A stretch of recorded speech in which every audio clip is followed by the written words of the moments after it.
Perhaps we need some outside universal threat to make us recognize this common bound. I occasionally think how quickly our differences worldwide would vanish if we were facing an alien threat from outside this world.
Good evening and welcome to Spaced Out Radio tonight. My name is Dave Scott, and we are about to have a great show. Ghost of the Great White North. No Merle tonight. Merle is sick, which is why, if you were logging in, you saw the Travis Willier Moostoos. I thought, who could fill in for Merle? That's big shoes. Well, the only guy I know who could do that properly was Travis, especially in this segment. So we're going to have a lot of fun with him tonight. I know you love him too. Let us say hello first to everybody in our chat room, including T-Bone in the gold medal position, and B with a silver, Tim Mothman and his goatee sharing the bronze medal tonight. Kitty Caddywhack, how are you tonight? Attorney at large, Michael Morris, race fan, nice to have you all here. Necessary Dialogue, Kathy Evans, and who else is next? Well, it's Little Cam, who's kicking off the Super Chat tonight. The Super Chat is a wonderful way to support what we do on this show on a nightly basis. So thank you very, very much for your love. Shane Gord, how are you? Nice to have you back. Frankie B. Paramarv, how you doing? Lisa Smith, thanks for coming on in. Ninja is here. Ninja will be signing autographs after the show. Line up to the left of the studio, if you don't mind. To the left of the studio. Werewolf, good to see you. Luscious Jules and Doug Shelby is here. The Doug Shelby has arrived, which means we can officially start this show. Carol Amario, thank you for coming on in. Digi Addict, nice to see you. Algaray over on Twitch. So excited for Travis Willier Moostoos to be on the show tonight that he literally, this is true, he put 5 skinwalkers on each side of a dumbbell or a barbell, pardon me, and he bench pressed them 75 times. Yeah, I was so excited to say that I screwed that up. Integrationing, how are you? Dispatch Center, welcome back again. Thank you for joining us. Walter Kochabinski, good to see you. J Truth, nice to have you here. Aussie Boss Tiger. Mel WD40 is here, lubing us up for tonight's show, because when Travis is on the show, Mel always wants to make sure Travis is nice and lubed. So Travis is lubing up as we speak, courtesy of Mel. Don't forget to give yourself a little shot as well. Number 14 in your program tonight, starting at center ice from Stockholm, Sweden. Lars Jansson. Kurt M is here. Kurt M will be signing autographs after the show as well. Line up to the right of the studio, if you don't mind, to the right of the studio.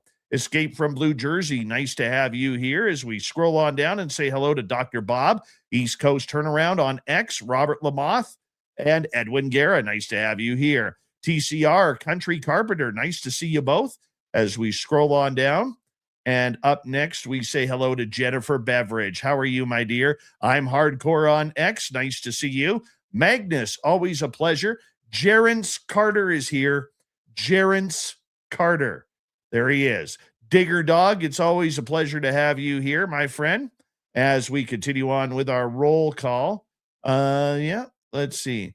What does he say? If you were that excited to say that, you can imagine how excited I was at the gym. Absolutely, buddy. Absolutely. Oh, man, you make me laugh. Johnny Jackson, how are you, my friend? Nice to see you. Let's get the radio side going.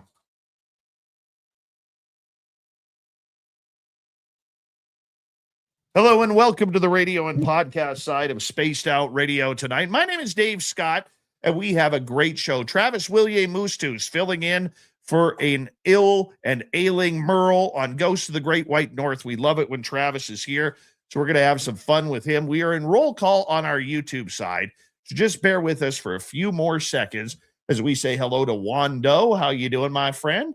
Good to have you here. And right now we're kind of caught up. Super chat is open.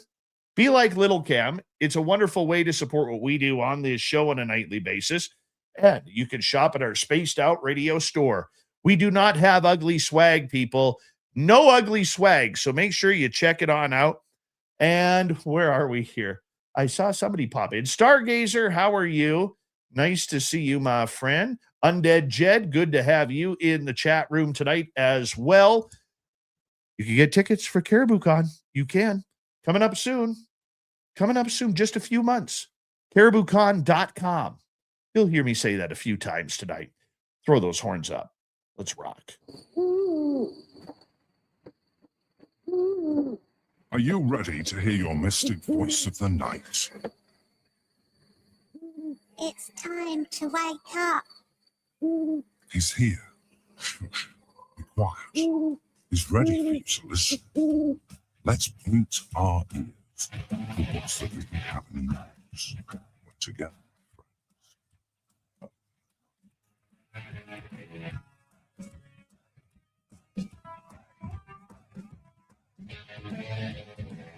It's time for Spaced Out Radio with Dave Scott. From the mountains of central British Columbia to you listening around the world, this, my friends, is Spaced Out Radio. I am your host, Dave Scott, sitting in the captain's chair of SOR headquarters. We welcome you to tonight's show on our terrestrial affiliates around North America, digitally on every major podcast network. Our website, spacedoutradio.com. We have a plethora of features for you. Rock out to Bumblefoot, read the news wire, check out our Spike as well. You can follow us on X at Spaced Out Radio, Instagram at Spaced Out Radio Show, and on Patreon in the Space Travelers Club. Tonight's show is brought to you by CaribouCon. Come on up to the heart of British Columbia for CaribouCon, September 18th through 20th. Tickets are on sale now at CaribouCon.com. We're going to talk monsters. We're going to talk paranormal tonight. Travis Willier Moostoos filling in for an ailing Merle. He's on the DL for Ghosts of the Great White North. Then in hour number 3, Swamp Dweller will kick things off with us. We're going to follow that up with the weird news of the week. Terry Hall will join us as well in hour 3. Travis Willier Moostoos is a dedicated outdoorsman, an investigator known for his hands-on pursuit of the unknown deep within the forests of Canada. Travis loves to explore reports of Bigfoot, Dogman, and other unexplained phenomena, documenting his experiences from the field with a calm, observant approach. He also is a monster hunter north of Edmonton, Alberta, where he helps people of his Cree Nation literally scare the monsters away to keep the people safe. This guy does it all. With a passion for the wilderness and a respect for the stories passed down through his First Nations generations, Travis brings a grounded yet open-minded perspective to the world of cryptids, making him a compelling voice in the search for what may still be lurking just beyond the tree line. Let's bring him on in. He's one of my favorite guests ever. Travis Willier Moostoos. How you doing, my friend? It's always good to have you here. Right on. Thank you so much for having me back here, Dave. It feels good to be back, and I'm doing just fine. Well, you know what? I know how much our audience loves you. And when Merle got a hold of me, he got a hold of me this morning, and he's like, Dave, I just can't do it. I'm literally dying in bed right now. And we all say that when we're sick. We're men. That's what men do, you know? And so Merle just could not make it tonight. So you know what? There was only one choice. Only one choice. and that was Mr. Moostoos himself. And it's always a pleasure to have you here. Yeah, I hope Merle gets better, and yeah. You know, if I'm, you know, I can fill in. That's awesome. Happy to be here, like I said, and hope Merle gets better. So my question for you, now that the snow is starting to melt and everything is starting to turn into spring up in northern Canada, where you are and where I am, how's the monsters so far? Yeah, the animals, like I said, are springtime, so you know, a lot of activity going on in the forest around the area. There's a lot of foxes and different stuff. So, you know, I'm hearing all sorts of things in the woods at night, you know, coyotes, sounding off in large packs, and the foxes seem to be in a large number around the area. So, you know, and catching a lot of deer too, seeing that out there. And like I said, it's been all right. So just getting back into the groove of things here, but give it a little bit of time, I say. But as for UFO activity, there's been a lot of that, and as for the spirit world, that's always going on. You know, there's a lot of different things that have come up with that, and as of time, and if you want to chat about whatever, and let me know. We'll get into the ghosts. We will get into the ghosts, buddy. You come from a beautiful First Nations background with the Cree Nation, which is a very, very in tune nation, to say the least. You guys are very in tune with the off-worlders from outer space or wherever they come from different dimensions. You are very in tune that there are things and creatures lurking in the forest outside of the wild animals. You are a very spiritual people, knowing that life just doesn't end when the physical body dies, but it moves on and moves forward. How have your traditions with your Cree culture really shaped who you are as a monster hunter? Well, like I said, my elders and my teachers throughout my life have shared this knowledge with me. And growing up, there's a lot of different protocols and even protocols to hunting and looking out for certain things in the wild, and seeing what's sometimes, like a lot of times, there's messages in the spirit world that come through the forest and nature and just the universe in itself, and certain times and places where you come across this knowledge, and how it happens is always interesting. But for me, the growing up has been through the ceremonies and stuff. That's where One of the things I wanted to ask you, because on my bucket list, and I think anybody who is into spirituality or the afterlife or whatever it may be, one of the items on my bucket list is taking in a sweat. And this is, if I have it correctly, and please correct me if I'm wrong, because I am a little ignorant about what actually goes on. But you go into like this pitch black heated sauna, and you just allow yourself to immerse yourself in the darkness, allow the spirits to come through, allow everything dark in your body to be shed from you. Am I getting this picture correctly? It's a lot. It's in a very how should I say, in simplistic form, it might maybe seen like that, but it's quite more in depth and spiritually connected to the universe, and like and the way the procedures are done, is kind of like the way it's set up, and the way it's opened up, like kind of like towards the universe and the dimensions of the universe, and for the healing to come in the spirit world, and to get those messages from certain certain beings, like I should say, like our grandfathers, grandmothers will come through and speak to us, or sometimes we'll get a message from certain elements or spirits will come through, and like animals, guardians will come through and give messages, or give the visions through these ceremonies. And like I said, that healing energy, the way it connects to people and Mother Earth and the universe, and it's almost like kind of like you're resetting, like a reset, and kind of like you're recharging back with Mother Earth again, kind of deal. It's kind of like going back into the earth and being one with that in that ceremony.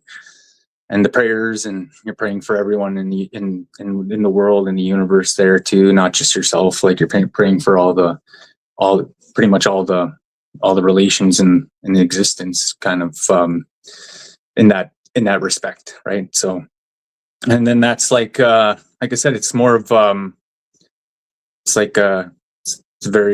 more of like a healing ceremony. If you feel that's necessary, then that's part of your path. And also when you're there too, you can ask questions.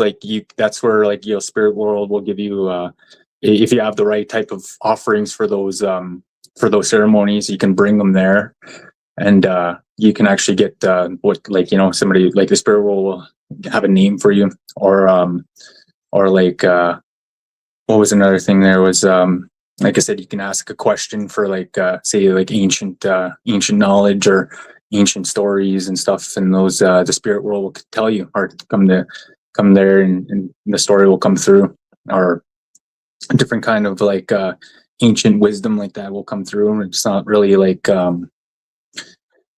it's not just what we do ourselves there. Sure, we'll have we'll be singing and praying and whatnot, but a lot of times there's messages and stuff that come through with when people have set their intent, and when they're praying in there, and what they're praying for, and trying to what they're trying to pray for in there. I guess I should say their intentions for what they're, if it's healing, or if it's knowledge, or if it's resetting themselves with the energy of the universe and cleansing themselves of any negativity or any attachments or any kind of stuff like that can be trying to take somebody's over, like their mind, or infect them. Any type of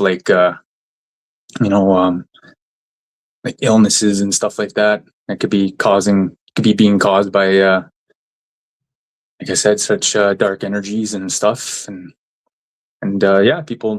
people go to these things, and it helps them. So, well, it helps us throughout the years and over the centuries, I should say, and then on top of all that is our knowledge, its connection to a lot of times people get messages, or they have to reconnect with forest, or they have to go and find this certain things, and that knowledge comes through in life, and that's part of that too, is you get to partake in the knowledge of the universe and the world and land, and how that all works, and understand its connection to how we lived our way of life all these years. So that's It really is special. It is a very deep and connected ceremony to the universe. So there's that, and then there's other ones. Like I said, there's other ceremonies like the Star Lodges, and you have all the other the general public kind of events and things where people go to them, and a lot of times elders will have moments to speak up there and share some of the stories, and that's also where I've gained a lot of some connections and knowledge with elders, and where they shared what some of their history or some of their life stories with me, and their connections with different beings, or with the extraterrestrials, and or their experiences in that way, and with the spirit world, and or things, hauntings and stuff they experienced in certain places. And so there's a lot of that, a lot of that going on. So do you have to fast before you go in? No, that's the fasting is a very different ceremony altogether, and that's kind of a rite of passage if you are to take the more of the spiritual way, you're going to become a healer, or you're going for certain type of sometimes like people like years ago they'd go on those if they were about to, like, they needed a vision for like say like they're going to battle, or if there was like something that was going to happen, like my great grandfather Willier Moostoos, when he signed the treaty in 1899, before the treaty they did partake in a shaking teepee ceremony, and that's similar to like a fast, and seeing the future and getting visions and messages on what to do and how things are going to play out, and for 7 generations, like, he was able to see the future and make those agreements and arrangements and rewrite it a few times, because there was one set of treaty rights that came through, and then he wrote a handwritten letter rejecting it with the signatures of all the chiefs, so they had to become negotiated again for the second time at Willow Point, and that was that in June 1899. So but like fasting is quite different. It's a for people that are in like really going for that path in this world, like this walk of life, then you have to do it. If you do it once, you have to do it again. You have to do it a couple more times in your life, and because it's each stages of life kind of deal, you do it. And yeah, it's kind of like your like I said, you'll get your visions of the future, or what you're going to do in this world, or like things will certain ancestors will come to speak to you in those moments, because it's like it's really tough. Like, there's no food or water, there's no hallucinogens or anything like that. It's pretty much you're out there, and you stay there, and you can't leave it, because that'd be like losing, like, you'd be breaking your connection to that spirit world. And a lot of times people do that, and bad things will happen, or some people will just straight out, like, they'll just die, like, just straight out die like that, because like they left that ceremony. So it's like you have to really it's a real, like, it's a serious dedication to do that kind of thing.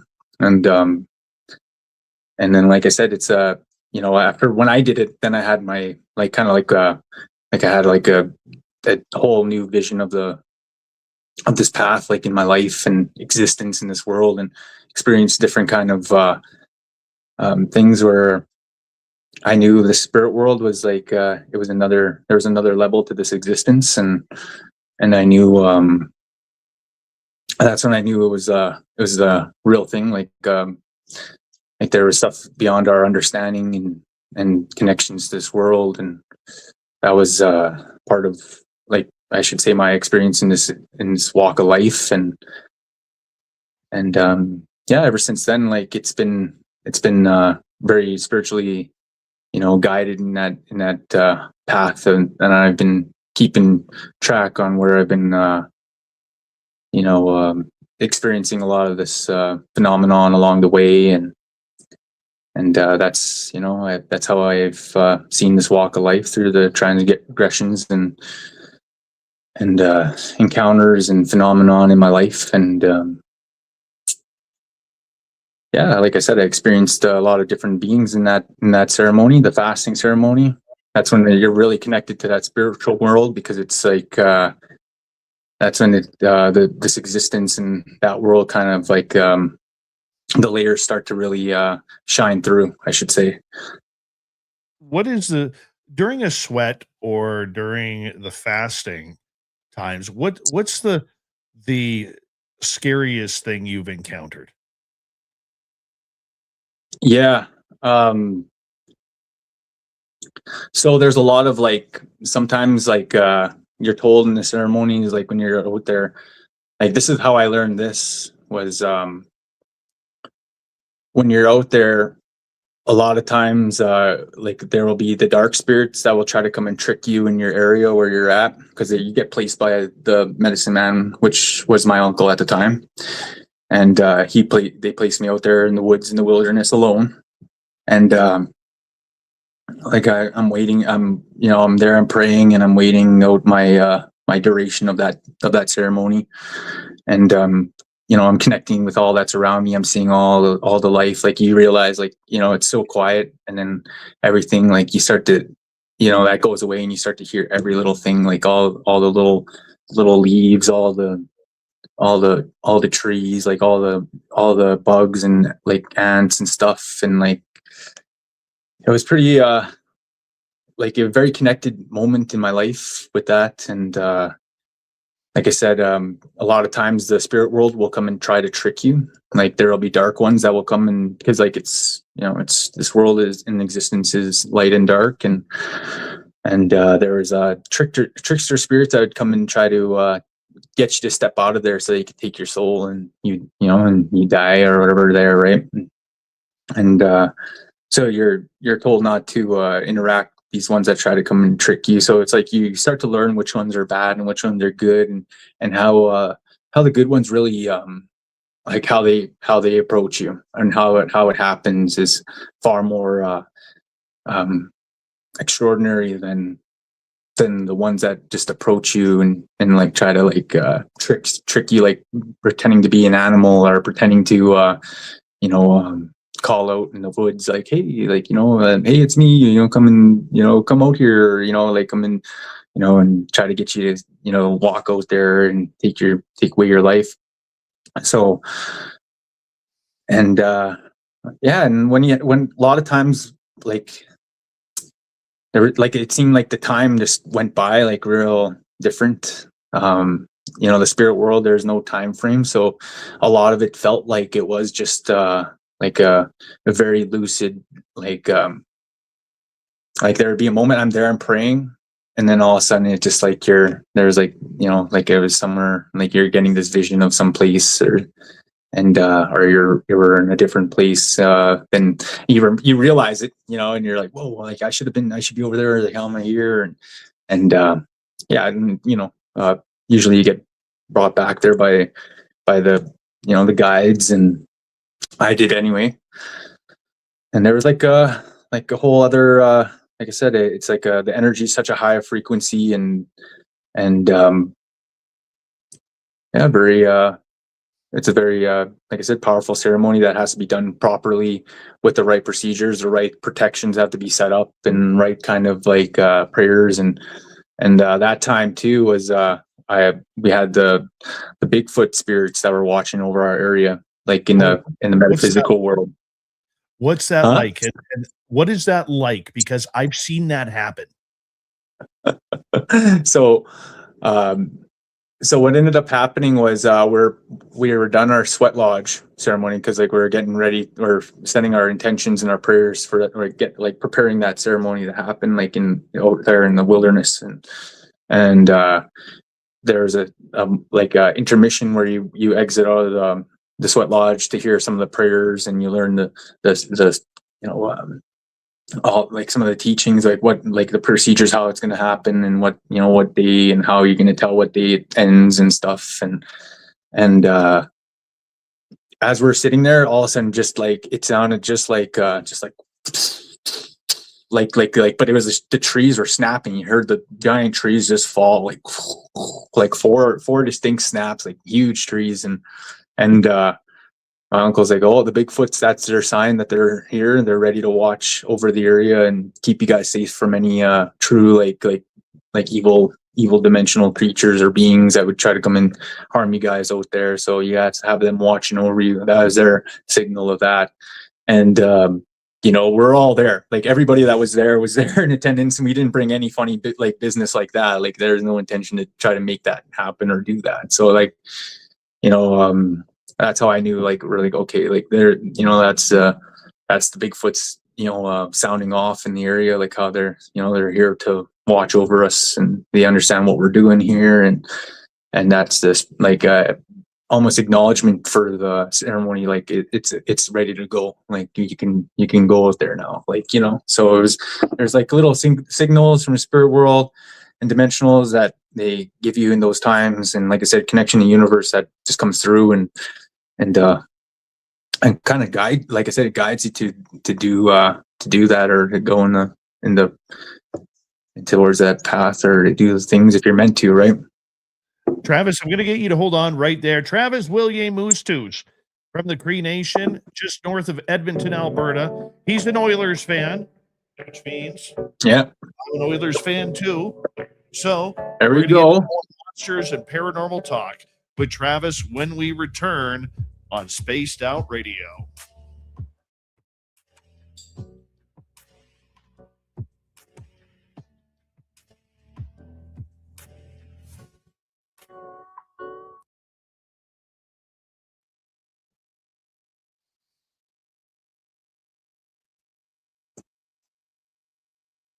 That was a good first half hour, man. Good first half hour. Evan Walters, you're pissing me off already in the chat room. I don't know why yet. I'll figure something out, but you're pissing me off. Let's see here. Who else do we have? I think I got everybody else. If I haven't said hello to you, do me a favor. Just type, hi, Dave, and then I will say hello back.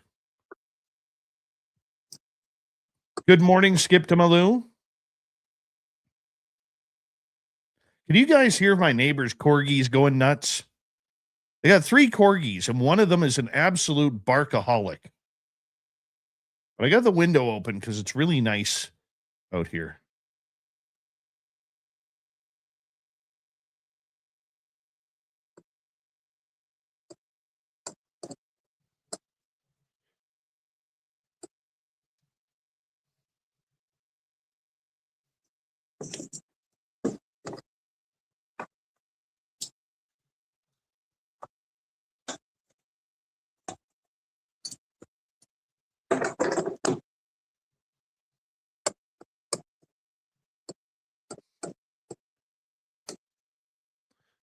Right, put that there. And where are we here? There we are. I'm trying to do too much at once here. I'm trying to do too much. Okay, you can't hear the corgis. Hi, Blue Skies. How are you? And who else do we have? Hillbillins Herb. Hillbillins Herb. Bobbert, how are you?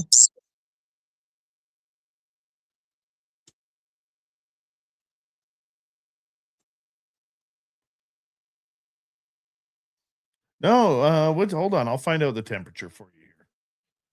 Well, it's warmer than 38 degrees.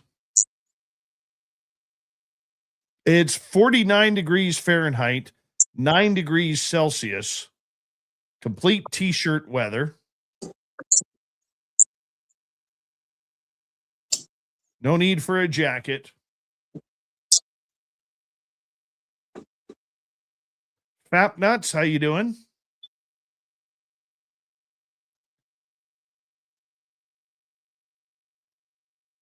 I am so uncomfortable right now. So uncomfortable.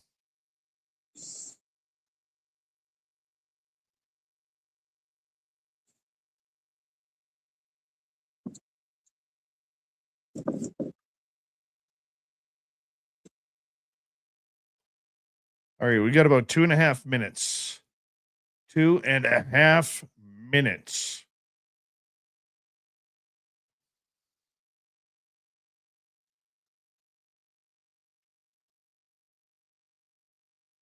Why? Because I'm having to sit on a couple of pillows right now. I'll let you figure it out.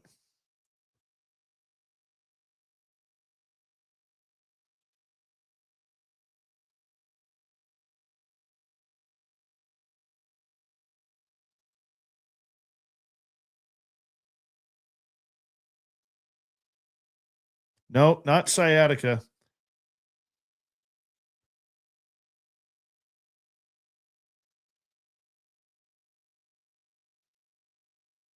No. Yep. Mel WD-40 figured it out.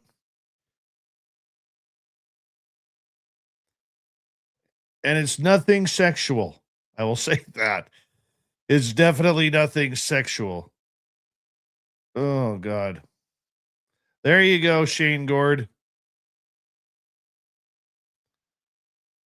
No, I my neighbor is about an acre and a half away from me. Yep, I need my woo lube. Mel, come lube me up, buddy. Come lube me up. or somebody find a quarter and hire a rat to come gnaw this thing off. Holy cow.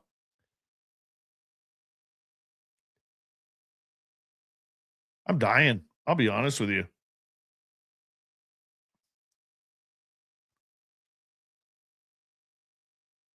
All right. Thank you to Little Cam, our lone super chatter of the night. We appreciate it. Thank you, Little Cam. We love you. Don't forget, if you haven't done so yet, give us the old thumbs up because it helps with our algorithms. Yep, my hemorrhoid saying, give us a thumbs up or I'm going to pop under Dave. That's what's happening right now. So it's up to you guys.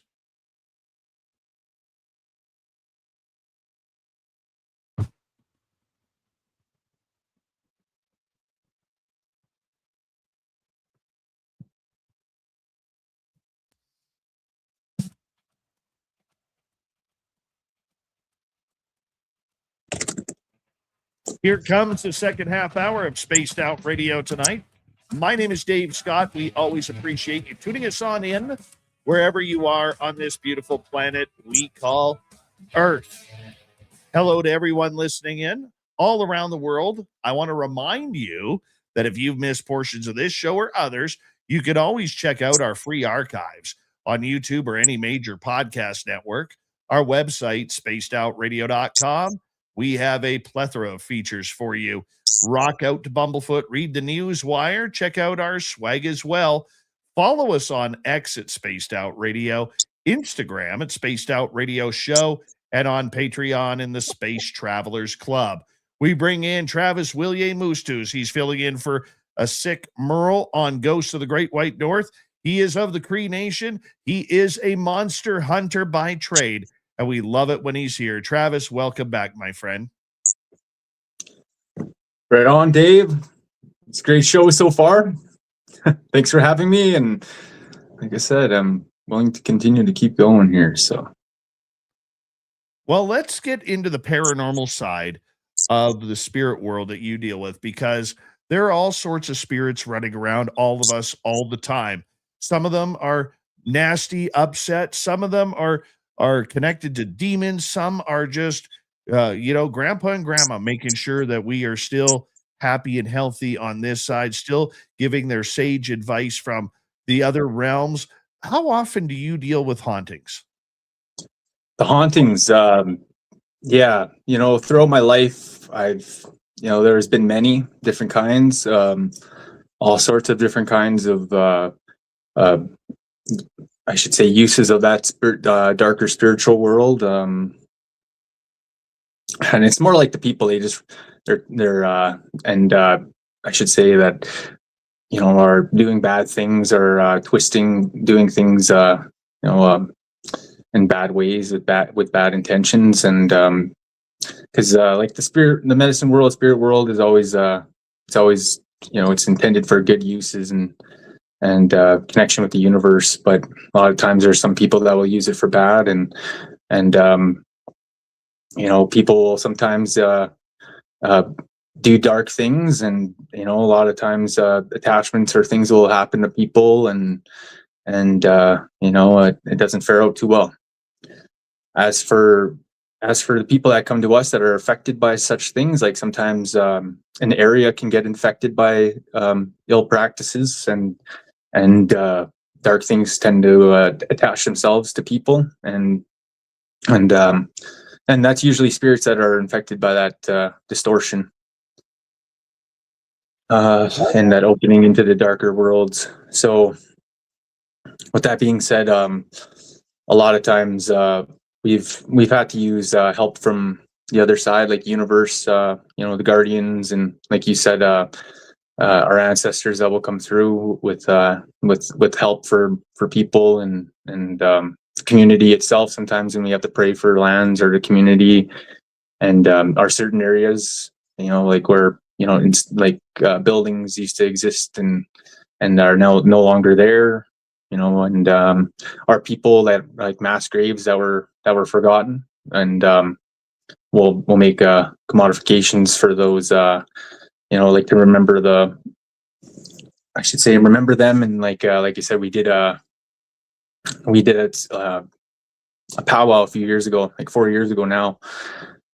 We built an arbor out there to honor such a mass grave that was nearby in the area that was forgotten. So it was like the area was built for acknowledgement and celebration, that, you know, for them to be welcomed into that part of that, you know, that they're not forgotten, that they're still a part of the community and still part of that our world, our belief, and, you know, and that's there's a lot of that. And like I said, the healings too. Sometimes people can't heal, or they get really sick. So it's a lot of times it's a darker spirit or entity that's like latched onto them, and we will use our prayers and our medicines to help cleanse somebody from such ailments, and they'll get better with their medications that they're taking and stuff. They'll finally start to see improvements, and you know, certain things will go away, and, you know, when people get better. There's been that, and, you know, throughout my life anyway, that my uncle was a big healer of the area. So a lot of people came from all over Canada and sometimes from America, and he would heal them. And when he was alive, right, he would do these things. So I'd see the stuff, and you know, and he'd tell me a lot about the things, or, you know, like that would be cleared, or that part of the spiritual world, like what guardians had come through or help, or what elements and stronger beings are there to help for certain things, and like talking about, like, you know, whether it's the thunder gods, or if we're talking like for just praying to the roots themselves and stuff, right? It's kind of, you know, it's various connections to the universe that we're very in tune with. And a lot of times these things too, like a lot of the medicines, they won't appear unless they're meant to, right? So, you know, if we get some, or we keep them, and you know, to, you know, if they're part of like somebody's path, or somebody you know, needs that at that time or whatever, then we have it, right? But most of the time, like I said, these things will appear when somebody's like in need of them in the community, or that are coming for that type of healing. You know, it's like I said, it's a very deep connection to the universe and that way of life. I can see that. Spirit attachments is something that has been happening for a long time. It happens to everybody, you know, even those who are not in the paranormal. Tell us a story about how you've helped somebody with a spirit attachment that just wouldn't let go. So yeah, there's been a few things, like inside homes, like even homes where people moved into, like in the city. A lot of times in the city, it seems like there's always like some sort of like witchcrafts or something going on in the house prior, and you know, we go in there, and a lot of times some of those spirits that were there with them are guiding those people, won't leave, and have to get rid of those darker entities, and yeah. And then there's like I said, sometimes there's you'll get you know, different kind of like half humanoid dark beings that can vary at different levels. You know, my uncle said there was a lot of, like, he dealt with a lot of the man buffalo eater spirits. I've seen a lot of the antlered hoofed people, and I've seen a lot of like there's been some that have like metal blades and sharp different kind of like they'll use quills, like they'll have the quills, like the hands of quills, and yeah, they just like they'll be affecting people.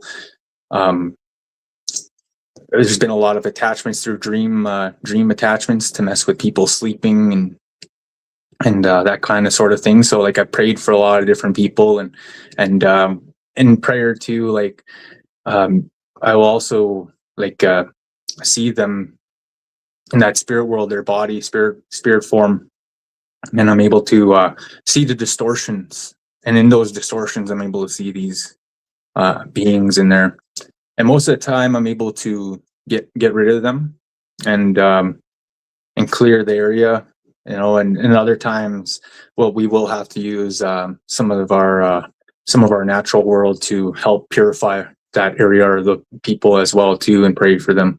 It's all a matter of which degree of type of attachment and what type of I should say what kind of infesting type of distortions going on there. So it's kind of mixing that, and kind of getting the right kind of what type of being is in there is it's tricky at times, because sometimes they will be some people will just use a dark they'll use a dark force, I should say, like animal spirit, or they'll actually send malicious kind of like intent beings, or there sometimes the beings will just come up in the area when we're over there searching or praying for the area. There'll be some signs of of them, or they'll make like sometimes they'll make like the scratching sounds, or like they'll make like the thuds and the deep like stepping, getting closer steps, smash a door or whatever, a couple things like that, a window. You'll hear it behind you on the roof, or like there'll be things like that happen, that kind of, you're like, oh, okay. Or like just stuff will just fall around, and so there's like it's to which degree, right? Like trying to figure out what type of level of haunting it is, or if it's just a figure in a picture or image in a night camera, like just seeing like, okay, well, that that figure looks like they're just here to visit, or or if that's passing through kind of energy. It all varies. When people get attachments, how do they change? So sometimes people could get sick. Some people get rashes and irritations, that skin diseases that won't go away from creams and stuff, and others will tend to, like, some people will lose sleeps, and others will have certain people like things will start to like kind of like trickery, kind of bad things will kind of mess with them, and so it's kind of like a luck thing too, kind of deal sometimes when it comes to that. But yeah, a lot of people, sometimes they'll make bad choices too. So like when they're in the dark, like say somebody's drinking, or they're on heavy loads of drugs and they've been at it for like days or weeks, and then some of these things will get in their head, and then they're making irrational decisions, and they try to do harm in the world. That's one way sometimes, like that will happen, like majority of the time. And that's what our people would say, like your spirit goes up to, goes away when you get, like you taking the drinking or the alcohol, or sorry, the alcohol or the drugs, and your spirit will like be taken over by like this other being will come in eventually, right, and mess with people and do things bad. So there's that, and then like I said, even people that are that are doing bad stuff, and they will open a door and certain things come through and start to manipulate them, and they start to do bad things to people and harm others, and it's usually on a very like you can tell when it's that, because like it's like they literally become the evil itself. Like that's when you start to get those other the unmentionable, right? And you start to have that thing start to take shape and form in this world, or variations of that darker entity will take place, and so yeah, there's a few ways that people change from that kind of stuff. So what about when it gets darker? You're dealing with maybe not an evil entity, but a very angry entity that maybe on this planet wasn't, or on this side of the planet was not very nice or healthy, or was just a horrific type person, and they carry that over to the afterlife. What happens when you have to deal with those type of spirits? Yeah, that's usually what. Yeah, those beings usually end up in that darker energy, a darker world, and they're always trying to fight to get back into to do ill and to make to grab life, to eat life, and a lot of times that those darker entities, it gets quite, yeah, like I said, it gets dark out there. Like a lot of times, if people are overtaken and they're people of I should say, of the practice of our spiritual paths and stuff, and then sometimes they're doing these things because they're overtaken by the evil, and that's they lose all their abilities to heal in certain things, and they kind of go into, like, they have to almost continue to do ill, like do bad, or else their life starts to dwindle. So it's almost like they're trying to, like, always go after more life force, or more trying to take things away from people, like steal their light and stuff, and are even just cause bad to them, make their world happen in a bad way, so that they don't succeed, or don't get anywhere in life and stuff. So there's people have to, like, really stay grounded within themselves and trust in the spirit of the universe, and follow the light of our paths and our day-to-day walk, and not be overtaken by and tricked by that dark world, right? And lose ourselves in becoming a monster. And so, like I said, it's very important that we follow our teachings and our traditional ways, and not be overtaken by such dark entities in this life. And like I said, I always go my days and in connection with the universe, and when people come to me with these these things, and I clear them out, and I can tell when it's attachments, or things are on them because they've done bad things, and it's always up to the person, like myself or whoever is taking or getting rid of these things, to it's up to them if they choose to help or not, because it's sometimes it's people have done it to themselves, and we can offer prayers and stuff, but a lot of times people have done very they crossed a certain path where they they have to kind of face the consequences of certain things in the afterworld or afterlife, and are they're on certain time limits or certain things because of doing questionable deeds or things in this world. So that's why I said they're always trying to steal life force and take things, or trying to extend their time, because they're afraid to go back there. A lot of the guardians and bird guardians and on the other dimensional planes, like, that have the gift of the paths and dimensional worlds, and these spirits end up on that plane, and they get imprisoned by them, or banished to the certain realms if they even try to stay or go back into where everyone else is going into the universe, back to the great spirit. So it's kind of there's a lot of different stuff in there. Travis, due to television shows on the paranormal the last 20 years, we've come to expect that everything is haunted, everything is a demon, everything is going to get you. The boogeyman exists. How real is this? I mean, should people fear? Well, Don't live your life in fear. I'm saying, like, if you're aligned with the universe in good faith, and you're walking a good light and path in the universe, then you have nothing to worry about. But when people start to dabble with dark, and welcoming that darkness in, then that opens up the different doors and stuff, right? In native spiritual world, we're told we live by we live our lives, and we face the consequences for our actions. Like, we have a free world, free life to live, but whatever we do here in this life, we have to account for at the end. And and account for and spiritually in this life too as well. It's not just, you know, there when we get there, it's kind of in this life too. And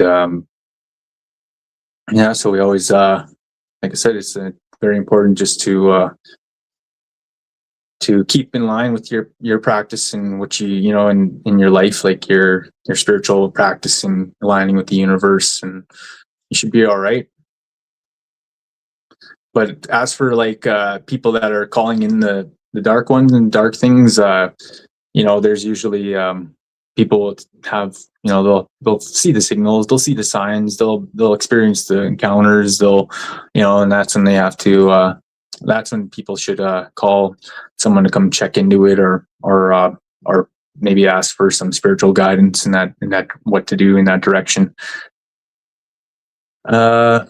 As for Native people, we've lived in this we lived this life and spiritual outlook for thousands of years, and you know, it's only when people start to live their life in the reverse, in the dark path, and that's when, you know, it starts to spiral out for them, right downward, and it's, you know, we're in this life as spiritual beings, and to live this path, and that's where we're at in this world. Like all of us we're all spiritual beings, and we're all on this medicine wheel together, this path of life, and yeah, it's very, like I said, we try our best to live by the teachings, and right. And yeah, We got about 3 minutes to go before we have to go to break at the top of the hour. Our good friend Travis Willier Moostoos is our guest tonight on Spaced Out Radio.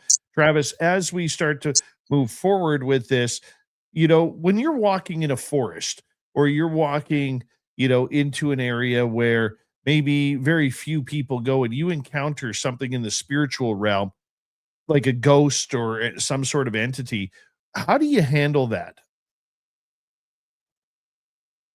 well, all right, so entity, ghost, if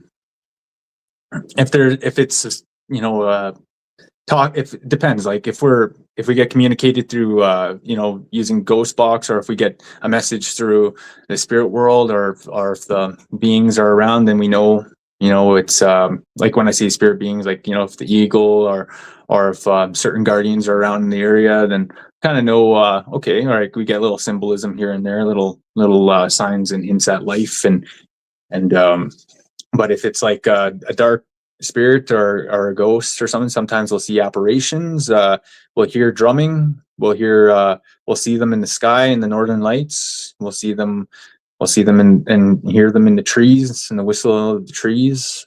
It's you know, a lot of times even the plants can take up a guardian form and speak to us, or speak to whoever needs to hear that message in that moment. There's a lot of different kind of when that energy is in the highest frequency, and you're out there and you're truly in connection with that, you know, there's a certain thing, like a level that happens, that changes in this universe, where you start to experience it, and it starts to happen and take form or shape, and you know, a lot of times, like right here, right now, we're so distracted that we're missing a lot of it. And you know, it's like you realize it when you're out there, you know, how much life is truly always around you, and how much it is. That's what it is. Existence is, you know, that's us. That's what we are. You know, we're part of this planet just as much as every other being is existing on it as well. And so, Even aliens? aliens are always among us. They've been around for thousands and thousands, like eons, man. And like, we come from that as well. Like, we come from the stars, the star beings, the ancient ones, and this is like we're talking like ancient forms of existence that came through and created all of us on this planet. And that's why, like, in my Cree culture, Native culture, Neo and Neowak, we say that we're people of the stars, people of the universe, and that's where we came from, like these star mother, yeah, there's a lot of teachings about that, right? And with aliens, those are a lot of our distant relatives in the galactics, right? Intergalactic species out there that a lot of them did have come here from before, and a lot of them have left from our planet as well. Travis, Willier Moostoos, we got him for another hour on Spaced Out Radio.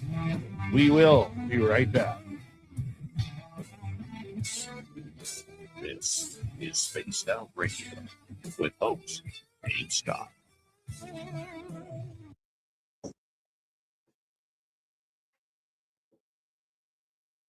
All right, Travis, we're going to go to a quick video here. We'll be right back, okay? Got about 5 minutes.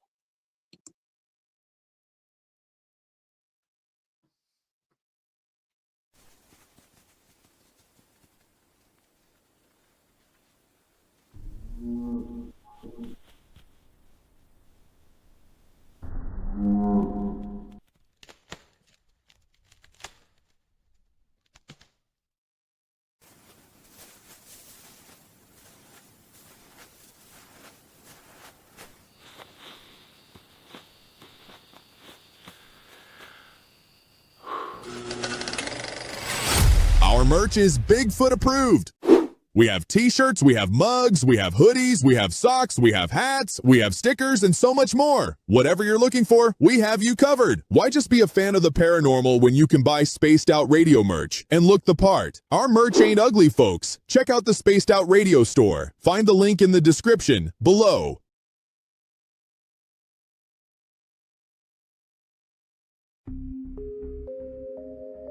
Lurking within the forested region of the 108-mile ranch, where the worlds of the normal and paranormal collide.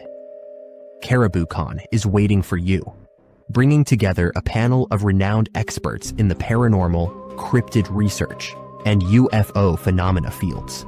Get ready for a spine-tingling weekend in the heart of British Columbia. Enjoy fascinating discussions, presentations, tours of local haunted areas, and skywatching. Learn from investigators, authors, and enthusiasts who explore everything from ghost hunting techniques to sightings of Sasquatch and beyond. Whether you're a seasoned paranormal researcher or just love a good spooky story, this is your chance to connect with fellow enthusiasts in one of BC's most mysterious areas. Tickets are on sale now. Grab yours before they're gone. Visit cariboucon.com for details, tickets, and updates. Are you ready to dive into the weird and wonderful world of cryptids, cartoons, and chaos? Meet Dirty Filth, Spaced Out Radio's resident cartoonist and master of the mysterious. Every Saturday at 2 p.m. Pacific, join him live on the Spaced Out Radio YouTube channel for Cryptid Cartoons with Dirty Filth, a hilarious hour where he sketches bizarre beasts, shares mind-bending stories, and battles his mischievous cats. Whether you're a UFO enthusiast, paranormal fan, or just love quirky art, Dirty Filth filters the universe through his unique lens, creating cartoons that capture the strange, dark, and supernatural. Follow Dirty Filth on X at Filth1 or Facebook at Dear Filth for more filthy fun. Find his link in the description below.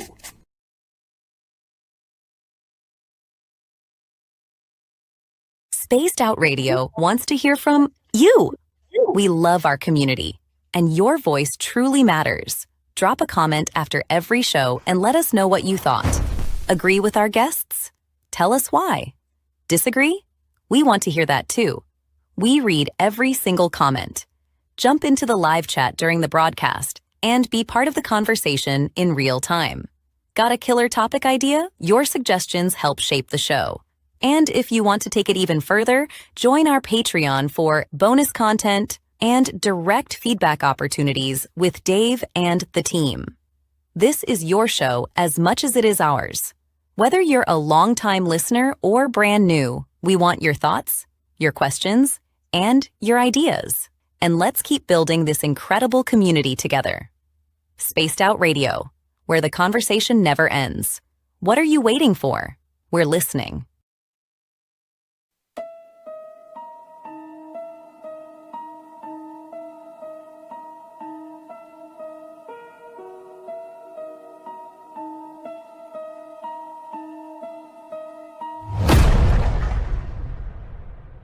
With 5 explorable Gold Rush era buildings said to be home to spirits of a time forgotten, the 108-mile heritage site in the heart of BC's Caribou region offers a unique opportunity for thrill seekers and history buffs.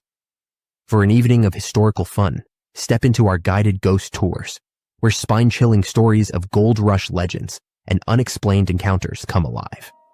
For those craving even more, inquire with us about conducting a hands-on paranormal investigation of your own.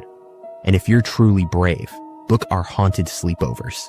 Spend the night at our B&B inside the McNeil House to truly experience this historical landmark and its ghostly secrets firsthand. For booking or inquiries, go to haunted108.com.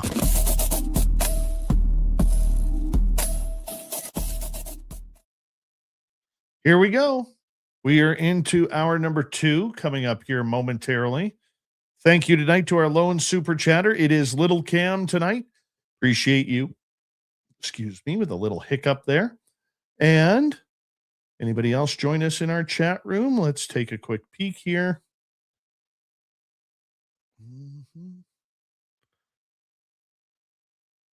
In the studio, how are you tonight? I think that's it. I think we're caught up. All right, we're coming back in 5 seconds, everybody. 5 seconds.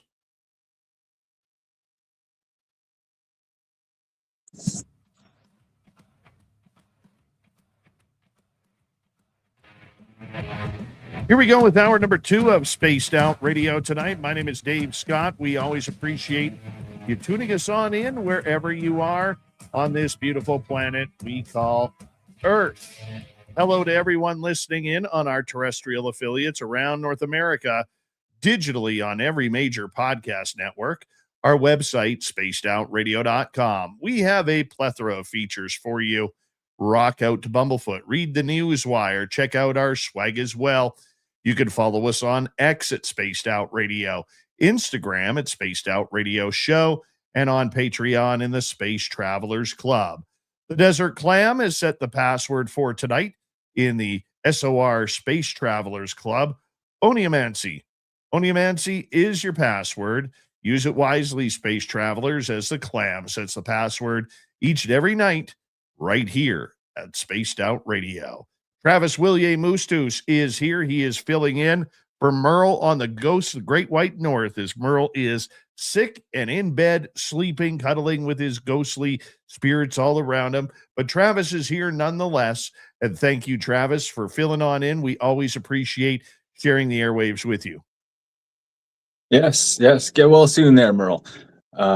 Yeah, I'm happy to be back here again. So let's continue on with the show, I guess. What did you want to hit off on here, Dave? I wanted to talk a little bit about ET contact because, you know, aliens, UFOs, non-human intelligence, whatever you want to call it these days, whatever the trendy word is, people are still having experiences. You have had to deal with aliens with your people and yourself as you help others with their issues with the spiritual and extraterrestrial world. Who do you, or what species do you normally deal with? So, you know what? There's been a lot of. I want to say they never really gave us too much of a name, other than they showed that they were there for the healing. That was like one of the main ones that were like kind of like we know them as healers. The Akakosa summon us, so we just call them the Star Nations, right? Because that's usually where we pray to. So whereas a lot of the times when we get different crafts has been over the years, and you know, there's been everything from cigar ships to saucer like flying sideways ships to, horseshoe ships that I've seen myself, to almost like boomerang style ships as well, that are all white with blue lights on them. There's been a assortment of different kind of beings that my elders have said they've encountered, including Kenepek and Napoyos, snake people, snake beings, snake men that have come down and have tried to trying to take people, or that have tried to this is like years ago, like they were like white dragon or snake people, like they were they just kind of, that's how they referred to them, as they were dressed in black robes, and they went to fight with them, and they said that a lot of their ships, and they got back in because they had to call upon the spirit world to help them. In that time, they had to have a ceremony, and the spirit world said the thunder beings would come and help. So these ships came down, and they started to try to take people, and the warriors went to fight with them. The thunder came down and started to strike around their crafts, and they ended up going back and fleeing because a few of them were getting hit by the lightning, and they ended up getting in the ships and trying to go back, and they ended up going down into the ground. That's the story says, they went into the ground. And so we knew that these ships always had this anamorphic kind of state to them, like they were able to go through solid ground, and also with my elders, they said a few of the alligator people live amongst us as like hybrid beings that are able to look just like us, like they're able to just like how a lizard has its ability to camouflage itself. They're able to cloak themselves as humans and look just like us, and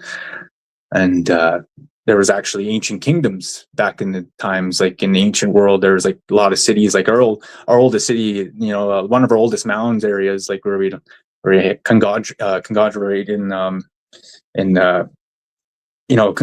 and have our city and villages kind of mixed together, was like over 5,000 years ago. And we always talk about these like villages and these cities that were like dragon cities, and these people were able, like they're like animal kingdom like people, and they were there's a mixture of them in that times, and a lot of them said they came from the stars and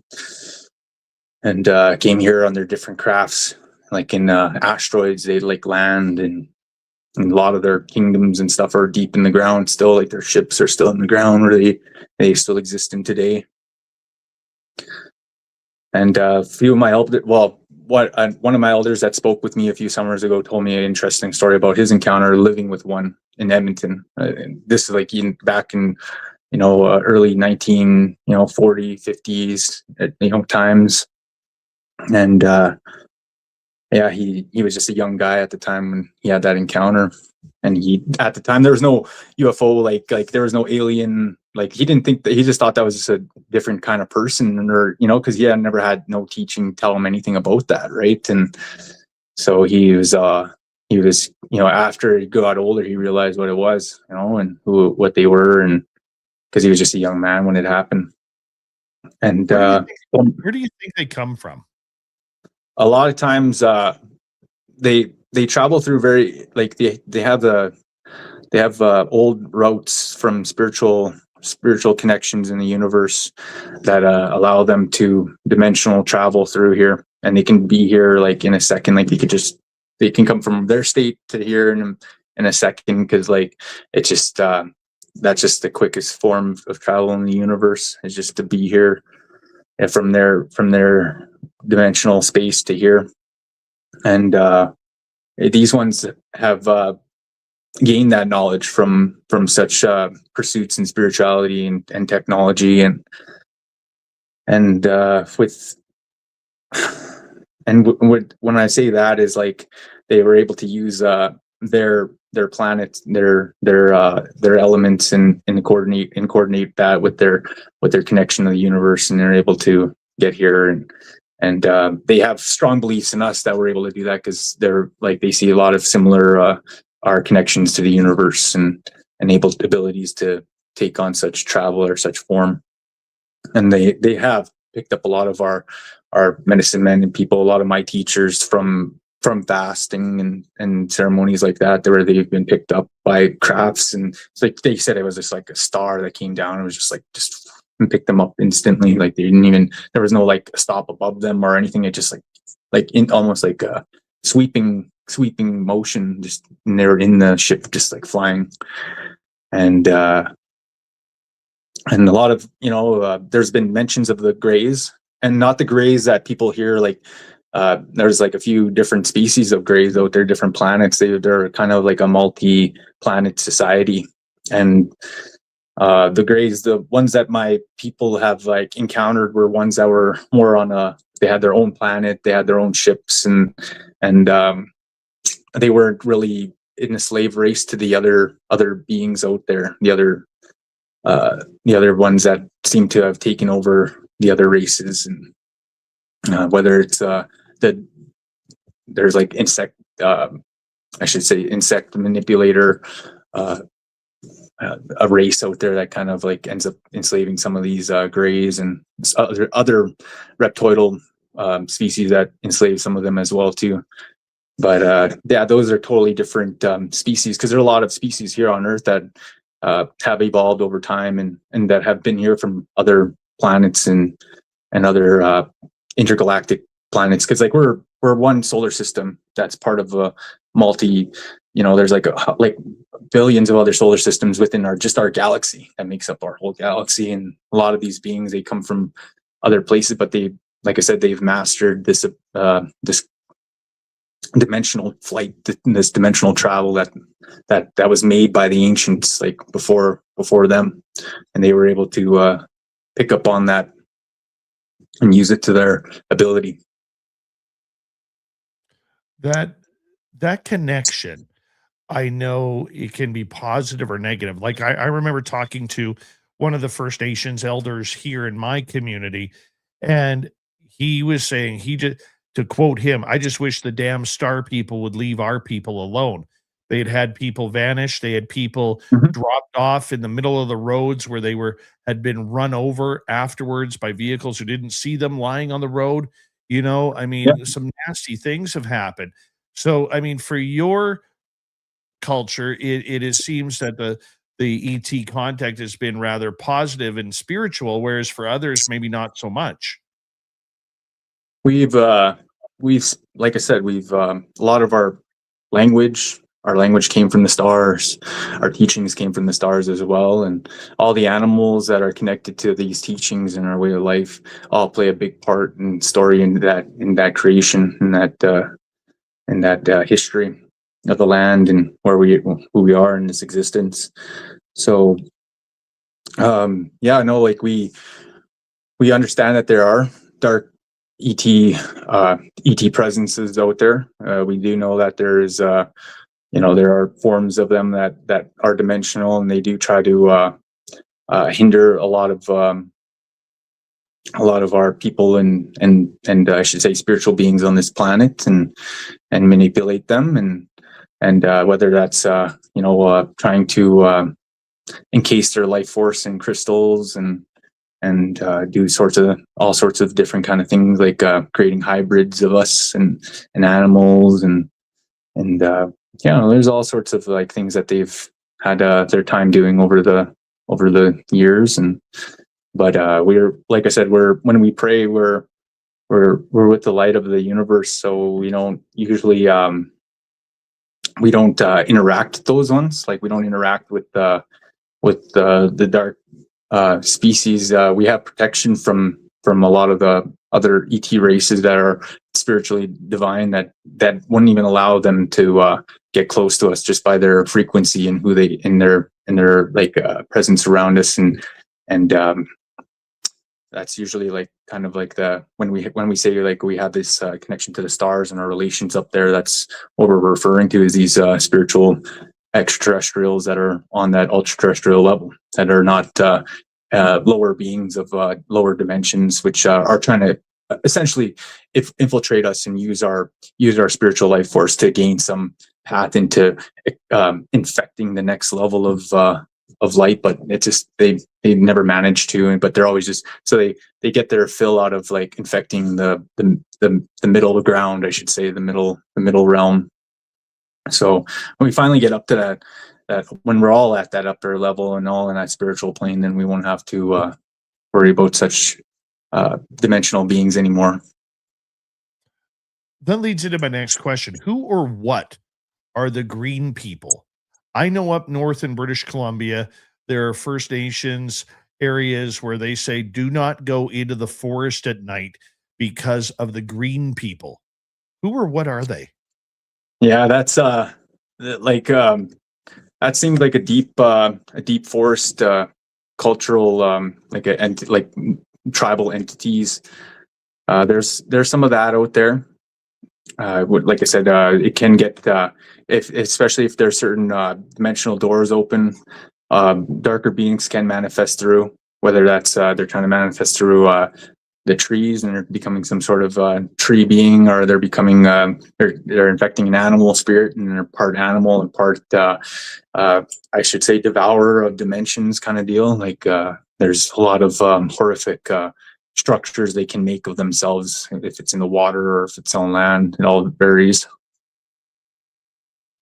So to me, the way it was described was that almost like they're almost like reptilians. Could this be possible?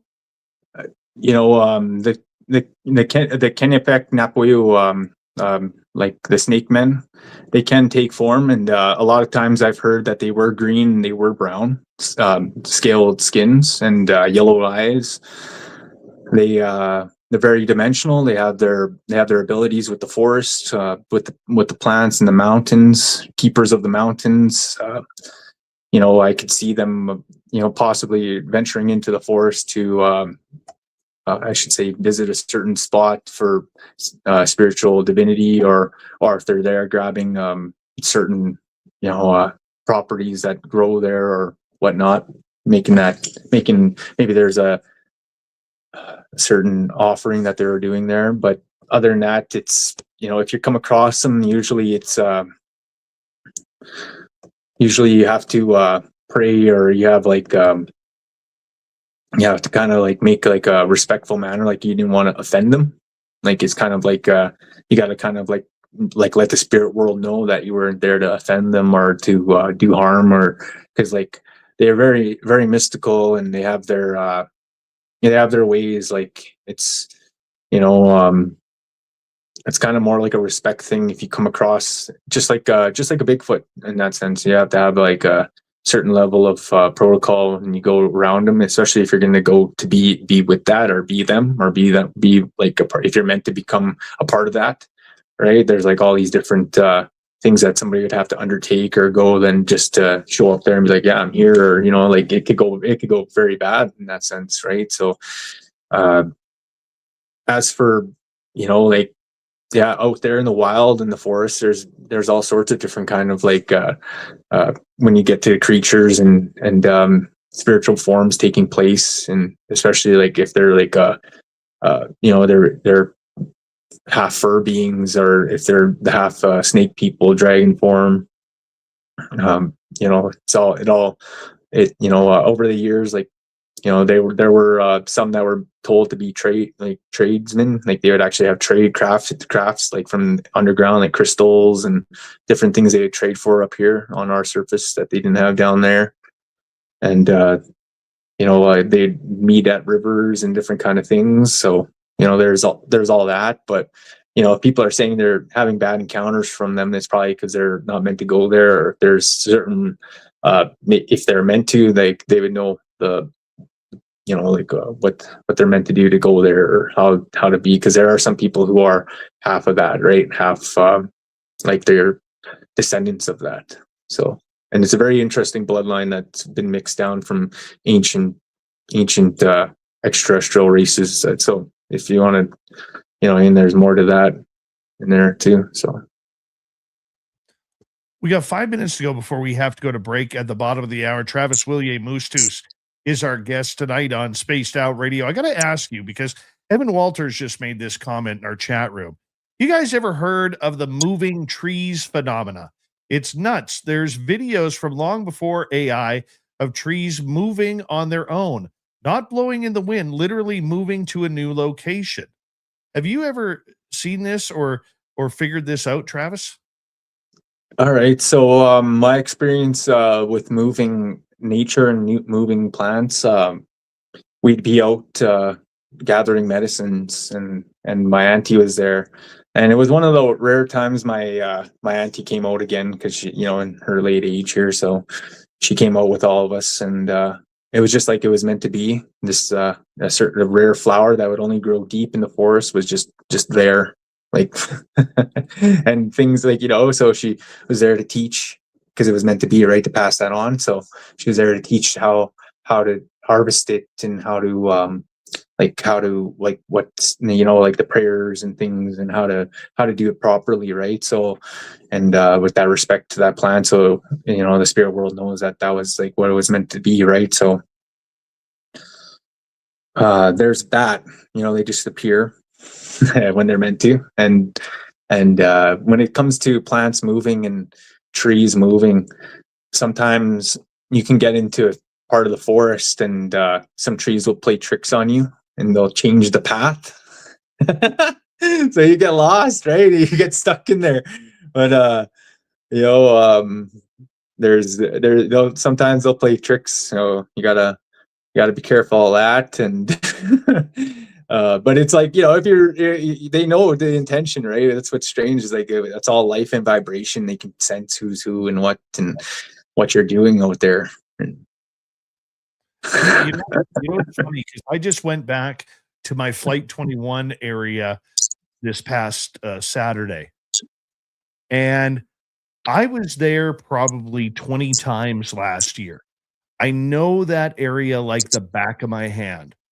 And one thing that I noticed, and I realized with winter and wind and windstorms and snow and everything, that things change. And as well, it's not uncommon for trees or brush to grow 2-3 feet in a few months. I get that. But there were areas up there that look completely different than what I remembered from the year before. Like paths that were there, they now seem to be blocked by trees, like almost like there were trees moving into that area to kind of like cordon off an area of the forest, almost like you're not allowed to go there. Or now it's going to look different, and there's going to be things hiding in there. I mean, I realize nature is pretty miraculous. I try and keep a level head on everything, but there were areas there that looked really strange, Travis. So I get what you're saying. That, and you'll have parts of the land, like all of a sudden rocks will be there, because the rocks they'll move when they want to move. And and it's part of our universe, and it's very much alive. All the rocks, the plants, the animals, it's all connection to that framework. So with the dimensions, and we're like that, like we have our connection with our belief, our spirit inside, and then through that belief and our practices and our thoughts, it ripples out to the next layer on the outside in this world, and our connection and the vibrations that carry on forward around us. It's like the layering within a tree, how it has the rings. It's like that, and our life, and going around the sun, and it's all vibrations of this and connection with the universe. Like I said, that's how they speak in the plant world, and our like our songs and our connections, and a lot of I should say a lot of like I said, a lot of our connections that the spirit world and the plant world, it all happens when it's meant to be in those in that framework of the universe, because it's all, if we follow our paths, right, and when we're on that in that connection, that world, then it's all what's meant to be, and how we apply that in our world, and the knowledge that comes from that life experience. I get that. I get that. Nature is always ever growing, isn't it? Very weird and unique that way, and one of the things that I love about it is you just never know what's gonna happen when you're in the forest. We're gonna talk a little bit of Bigfoot, a little bit of Dogman, and whatever other these snake creatures are. We gotta figure out those. Travis Willier Moostoos. We have them till the top of the hour on Spaced Out Radio. The second half of the show is next. Stay tuned, everybody.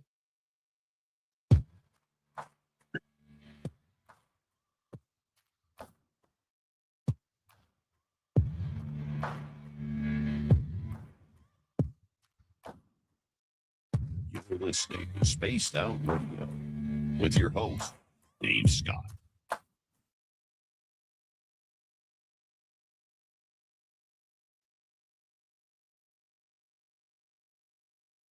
All right, we are clear. We are clear. We are clear. Got your question, Ozzy Ange.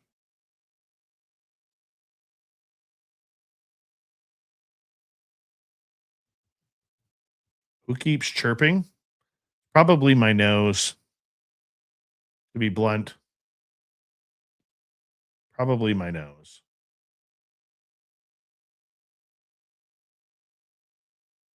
Jeff Papalia, how are you? Good to see you. Bap, you're highly unattractive. If you took your shirt off and we laid you on the ground, you could be like a bearskin rug. Your back hair is so thick.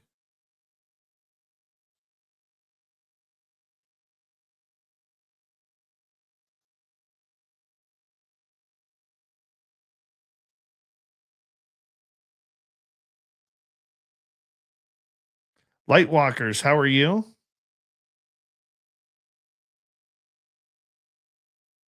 That's probably my nose. Don, how are you?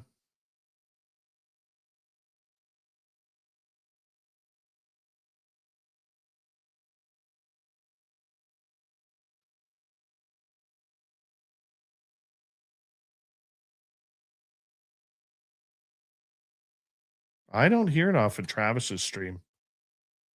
I'm sorry, I do not.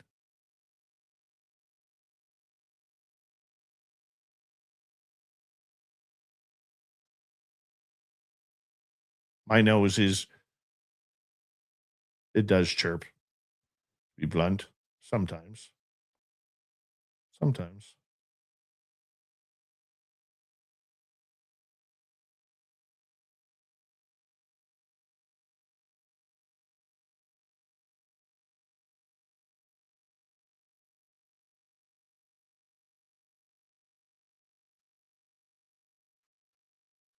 All right.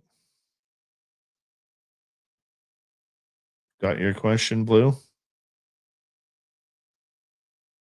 Jeff Steve Garvey is here. He'll hit a home run for you. Don, you got a thick accent. I've never heard you speak, but you got a thick accent. All Albertans do. No offense. It's only us British Columbians that sound somewhat normal.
We got about 30 seconds.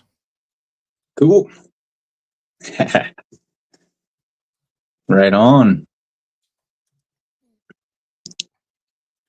Yeah. All right.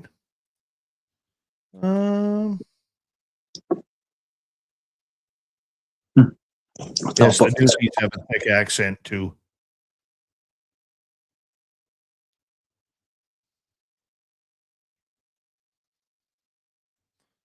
All right, here we go, everybody.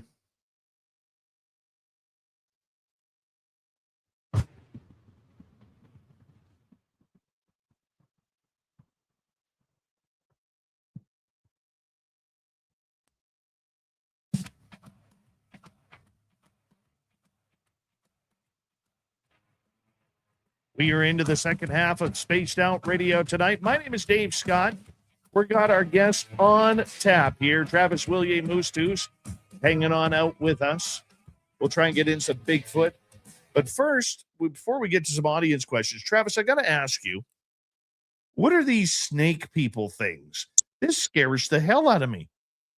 So the snake people, the Kennebec Napweo, they were an ancient, there was an ancient alien race that came down and intermingled with some of the tribes down south. And they created hybrid people that were able to take form of snakes, and they'd have sometimes some people said they were able to go to full snake, or they were able to have the head of a snake appear, and they knew they had a lot of connection to the metaphysical world, and they knew a lot of spiritual teachings when it came to the universe. So they were a clan that traveled along Native America, and they came from ancient cities down in the south, and they ended up coming. They're looking for a new home, as the story tells it. They met with the Fire Turtle clan, and Lakota people, and the Lakota were very, very fond of them, and ended up sending them up north. So a lot of the snake people, they ended up meeting up in Ohio, and they created this mound. And this mound was like pointing towards Canada, because their home was to be in the mountains, like to live in, and that was their path, was like to go live in the mountains. So like when you look at the snake mound, and the symbolism was like the sun was connecting to the mountains in the north, and that's what told them that was the path where they were supposed to go and watch over the mountains and live their existence, and be keepers of the land and keepers of the mountains. And they had a very distinct bloodline, because you came from extraterrestrials and the ancient world. So there's still some descendants of those people, and they carry now with them what we refer to as a snake medicine, or snake that connection, the snake connection in the universe. So it's a very high, it's a very honorable thing. Like it's seen as a good thing. As for some of the other beings that that are other forms of that come here from dimensions that have taken some of these dragon forms, or some of these they almost look like reptilians to us, or frog beings, and some of them are pretty dangerous, and over the stories have been here to take our genetics, or steal some of our people from us, or to cause chaos in our world, and a lot. But the ones that we know, the other ones like lizard folk, and they come from under the ground. Like there's civilizations that still exist in the underworld, and a lot of times these lizard folk come from there, and that's in the tales that it would be like they'd be trading with us a lot of these crystals and quartz crystals and things they would get from the mountains, and we'd be trading back with them trinkets or things that we've made from our times on the surface, and just kind of like sharing little gifts here and there. As for like I said, there's been times when people, they'd go to the mountains and they pray and they become part of this snake culture, snake tribe, and they'd be visited by them, and they'd be like in robes and different kind of like hides and wearing like a mixture of the both, and they'd come and be with staffs, and the staffs and move like snakes, and they carry little clubs, and also different like they'd have like some of them would have like a snake, like half a snake body, and then some of them would have like the top form of a human. Like they get visited by them, and they get bestowed like a certain like direction in the universe, or like ceremonial things, like to hold ceremonies or to heal people.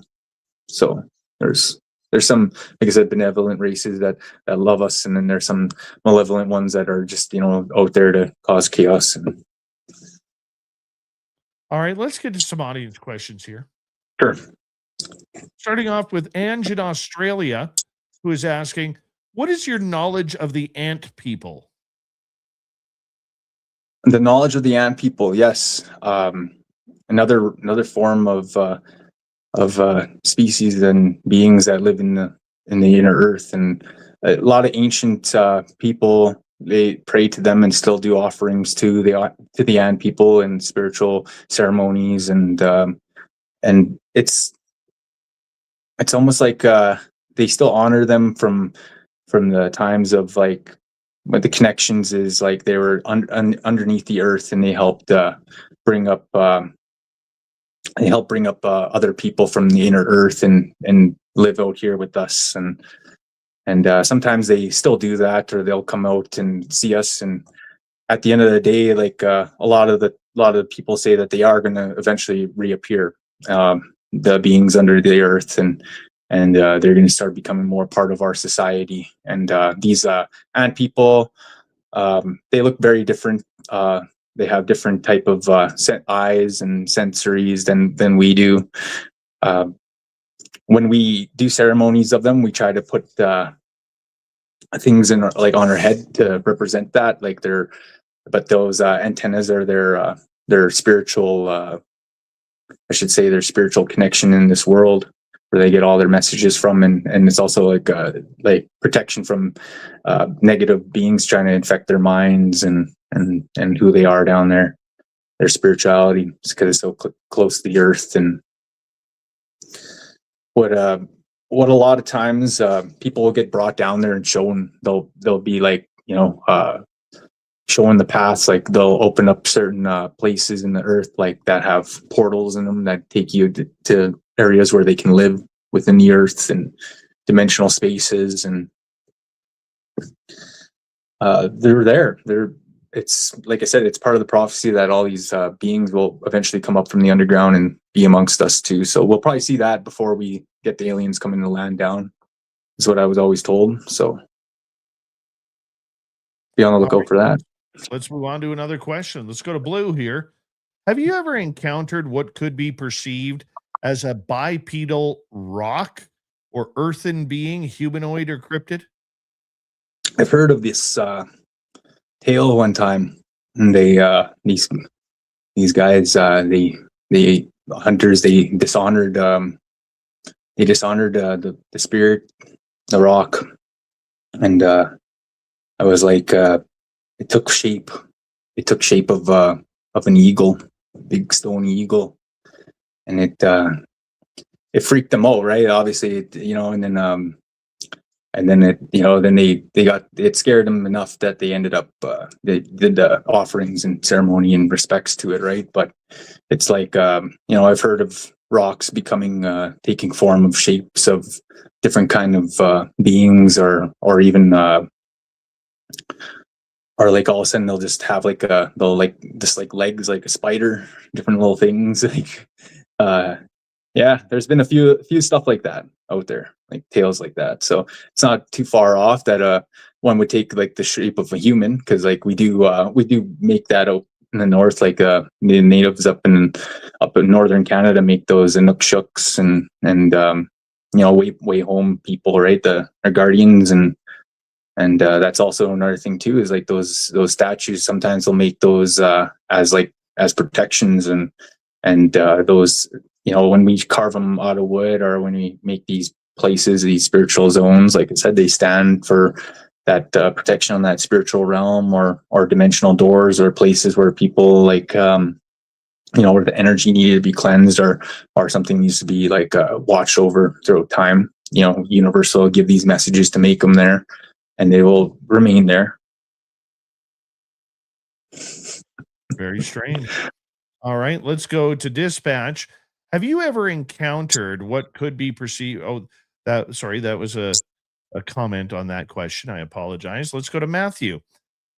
Heard the DNA from the Oklahoma attack, which I don't know if you heard about this. A lady was at her door, heard a growl behind her, and the next thing you know, she was being absolutely shredded apart by something that almost, she claimed, sounded like a dog on 2 feet. This happened in Oklahoma. What do you think happened to it? Will we ever find out what it is or was?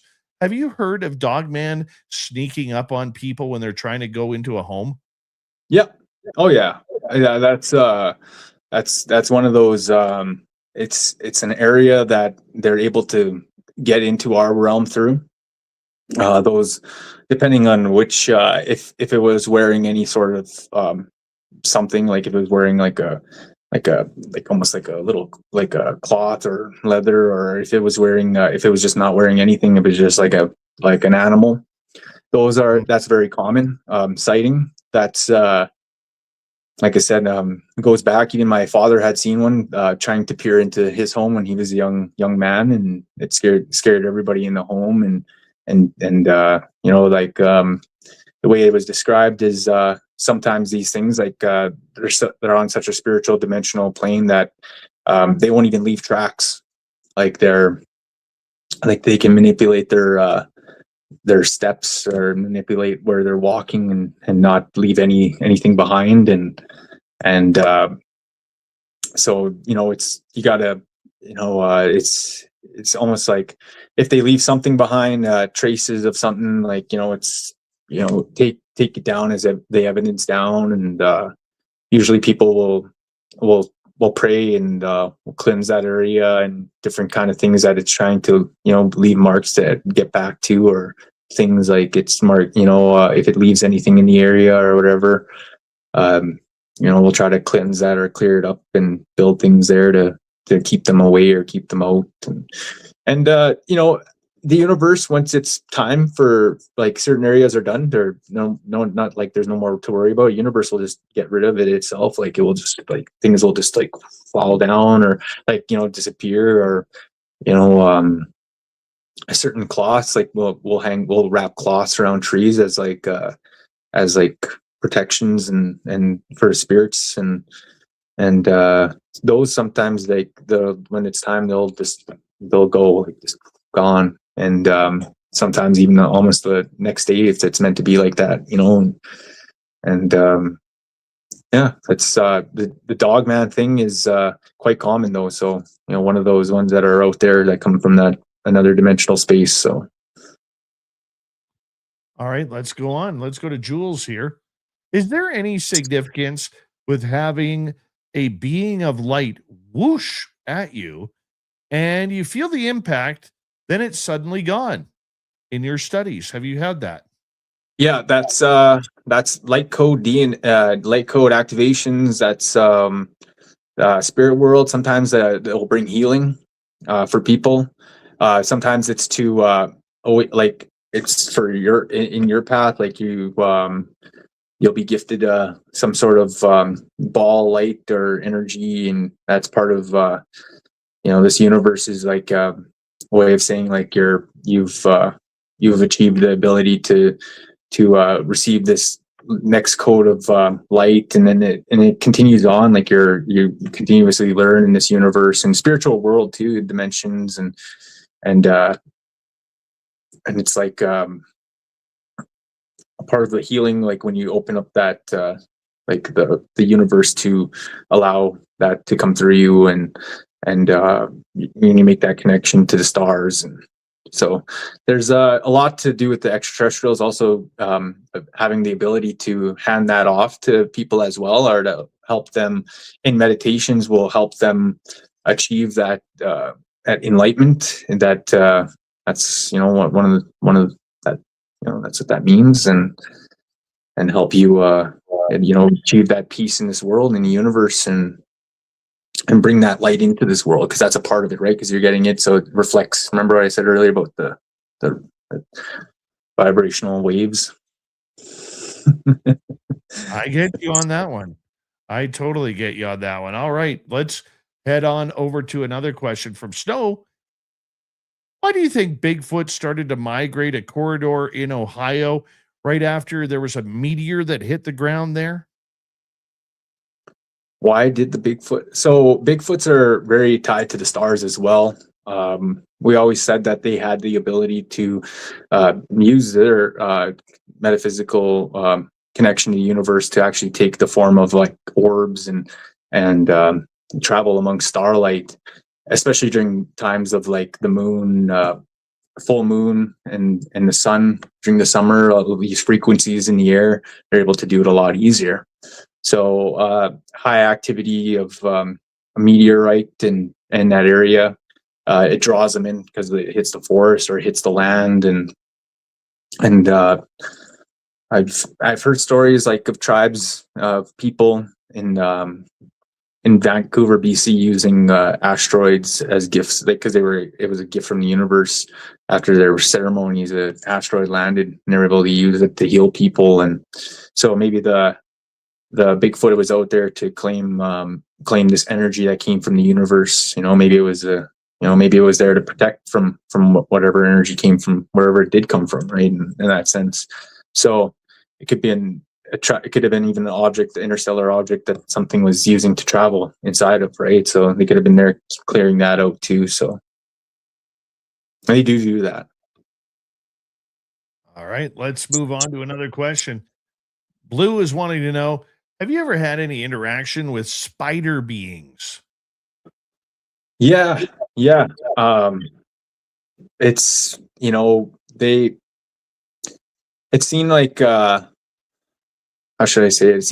It seemed like as a connection, a message of connection. The spider beings, it's, for me, like I've seen them like in ceremonies, and they're, like I said, it's a very, it's an old universal energy. A lot of people say that's the web of the universe, the web of our Milky Way galaxy is part of a more of a web of a galaxy. That's what it ends up looking like. So our ancients, when they'd have that vision, they'd say it was weaved by a spider, like an ancient cosmic spider spirit, like a guardian. And that's what weaved us all together, like this, the connection and stuff. So it's like I said, it's seen as like a connection, and that old ancient guardian, and along that sense. So, and let's go to Dawn here, who's in Edmonton as well. Awesome. She's asking about stick people. Yeah. You had your own sightings one many years ago?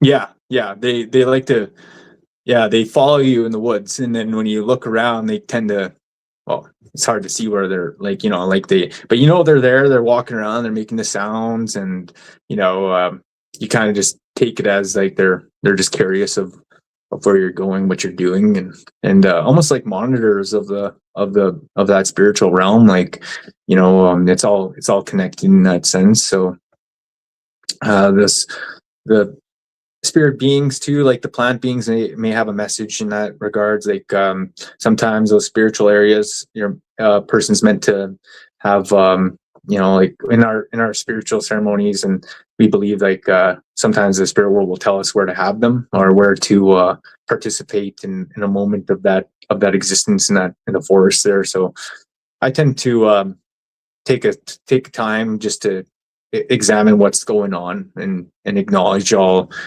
that's around, and it takes some time to spend in that energy, and just to see, right? I never took it as anything freaky or whatever, but I just knew that they were around, and I ended up mentioning it, and that's what I was told. It was that they were tree peekers or tree peepers, and they because they tend to watch you, but then you go to see them or whatever, and it's just they just go back into their regular form of a tree, like their camouflage, how they place it off or a bark. They'll just lay against another tree and be a bark. Yeah, they're kind of funny to me. I think it's a little interesting one. Very cool. All right, and let's see if Blue is asking. We might as well keep going here. Any encounters with bipedal humanoids with tentacles for arms? He's reaching for the comic books right now. Yeah, so these dimensionals. I remember I was saying that sometimes people they'll open doors and things come through.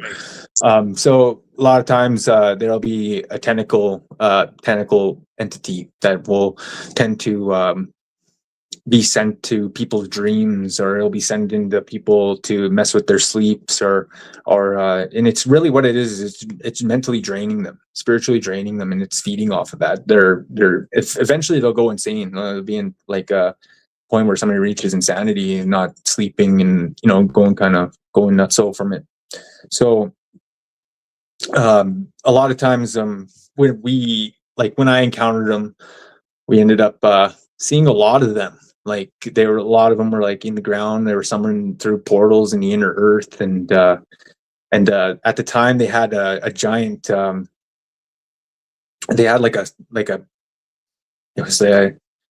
they were trying to make it was like a sea like an eel or something, like a giant eel. But anyway, they were trying to make it, and inside when we erected it fell apart, and all these red rupees were inside of it, and we're like, well, what is this, right? So we're looking at the rupees, and here those are souls of extraterrestrials that they were trying to use to make this eel of darkness for our oceans and stuff, right? And they kind of cause these they're manipulators of our time, in our spiritual existence. So when we fight them, they'll be dressed in black robes or purple robes and stuff, and like I said, they were trying to, last time they were trying to open a dimension to wherever they're from, and unleash a tentacle being that was just gonna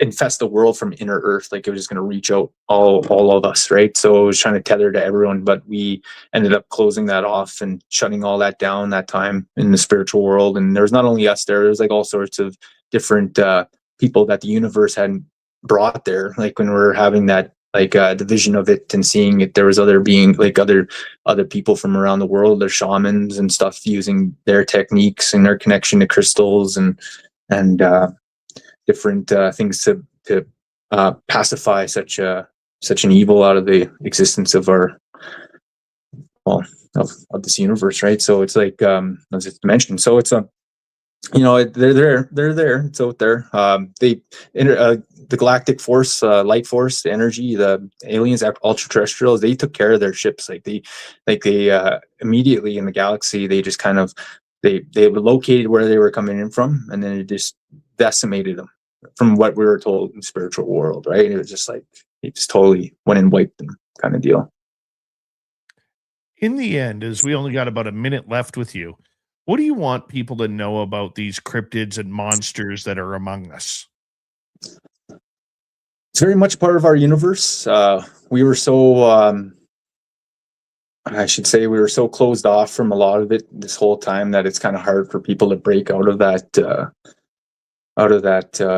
natural. Well, not. I should just say the way they were brought up, their habits, right? So it's kind of their thought patterns are not they've been calcified and closed off from that belief, but it's very much a part of our universe, and the people that have been connecting to it and they know a lot of this to be true, and the universe and spiritual world is always there to guide us and to help us in these times, and to trust in that, and trust in faith, and to live this life the most honest to that universal path that you can.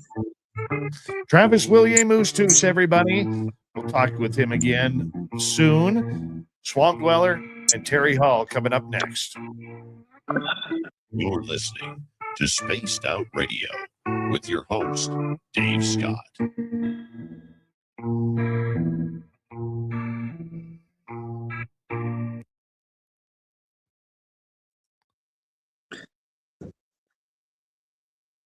Perfect show, buddy. Perfect show. Well, thanks for having me. I hope that Merle gets better, and I don't mind filling in. Like I said, I'm happy to be here whenever I am. So, yeah, I'll see you next time, Dave. Till next time, everyone. Take care. You take care, okay? Bye. Yeah. Soon. Stop now! You are under arrest!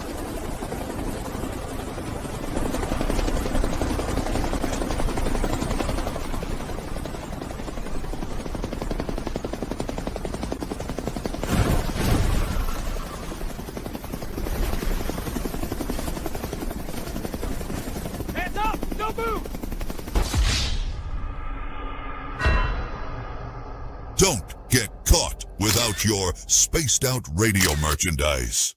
We have t-shirts, mugs, hoodies, socks, hats, stickers, and so much more. Whatever you're looking for, we have you covered. Why just be a fan of the paranormal when you can look the part? We don't have ugly merch, folks. Check out the Spaced Out Radio store. Find the link in the description below.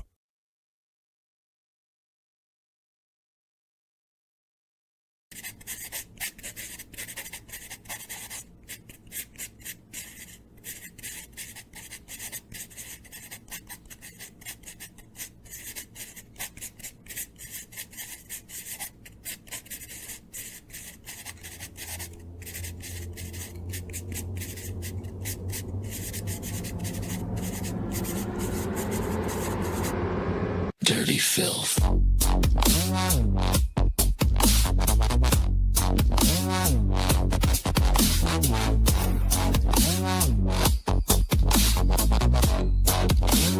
Dirty filth.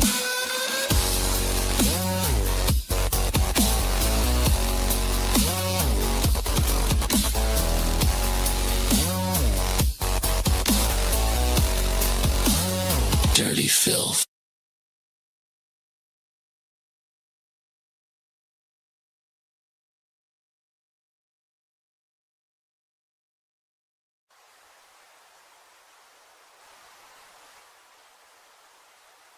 Object is heading north 045 degrees. It's definitely not a plane.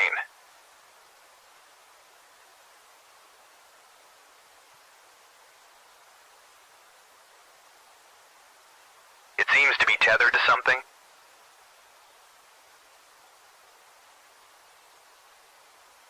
Is that a banner, Joe? Caribou Con. Does anyone know what Caribou Con is? Caribou Con, one of the BC Caribou region's best-kept secrets. Until now. Join our panel of renowned paranormal experts for a weekend of fun and intriguing presentations. Go to cariboucon.com to book or inquire now.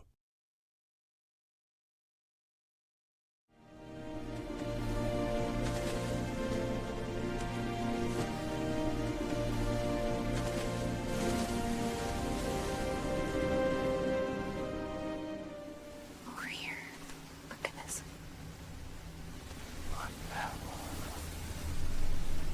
Discover Spaced Out Radio on all your favorite platforms. We're live every single night with the best in UFOs, cryptids, paranormal, and the unexplained. And you can find us on all your favorite platforms. Head over to Instagram for behind the scenes and daily weirdness, TikTok for quick mind-bending clips, Facebook for community discussions, and X for real-time updates and hot takes. Wherever you scroll, Spaced Out Radio is there. So go search Spaced Out Radio on every platform, hit follow, and turn on notifications so you never miss a single episode. The weird is waiting. See you there.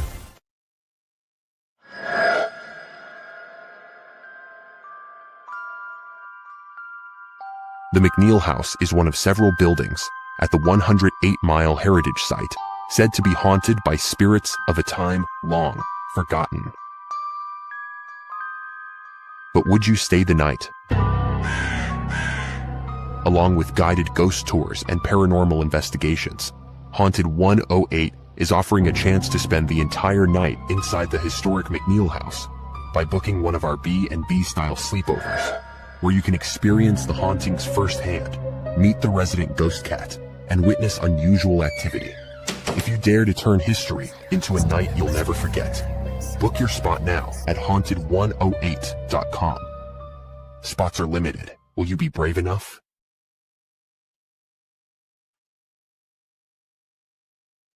All right, we bring in the lovely, the talented, the gorgeous, the mustachioed Terry Hall. How you doing? Good evening, sir. How are you this evening? Well, besides being uncomfortable as anything right now, I'm good. I'm good. Why is the beard of knowledge so let's just uncomfortable? say, I got a hemorrhoid flare up. Oh, hey, it happens. We're getting I older. know, You know what I mean? I know. Just kills Yeah. my ass, though. Yeah. Kills my ass. Yeah. I know. Well, a little bit of uncomfortable. Just let you know you're alive, Dave. That's All right, kinda here we go, something. buddy.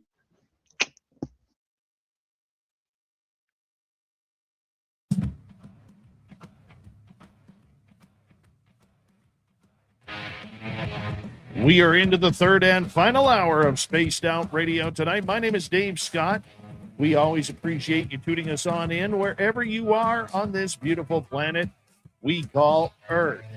Hello to everyone listening in on our terrestrial affiliates around North America, digitally on every major podcast network. Our website, spacedoutradio.com. We have a plethora of features for you. Rock out to Bumblefoot, read the Newswire, check out our swag as well.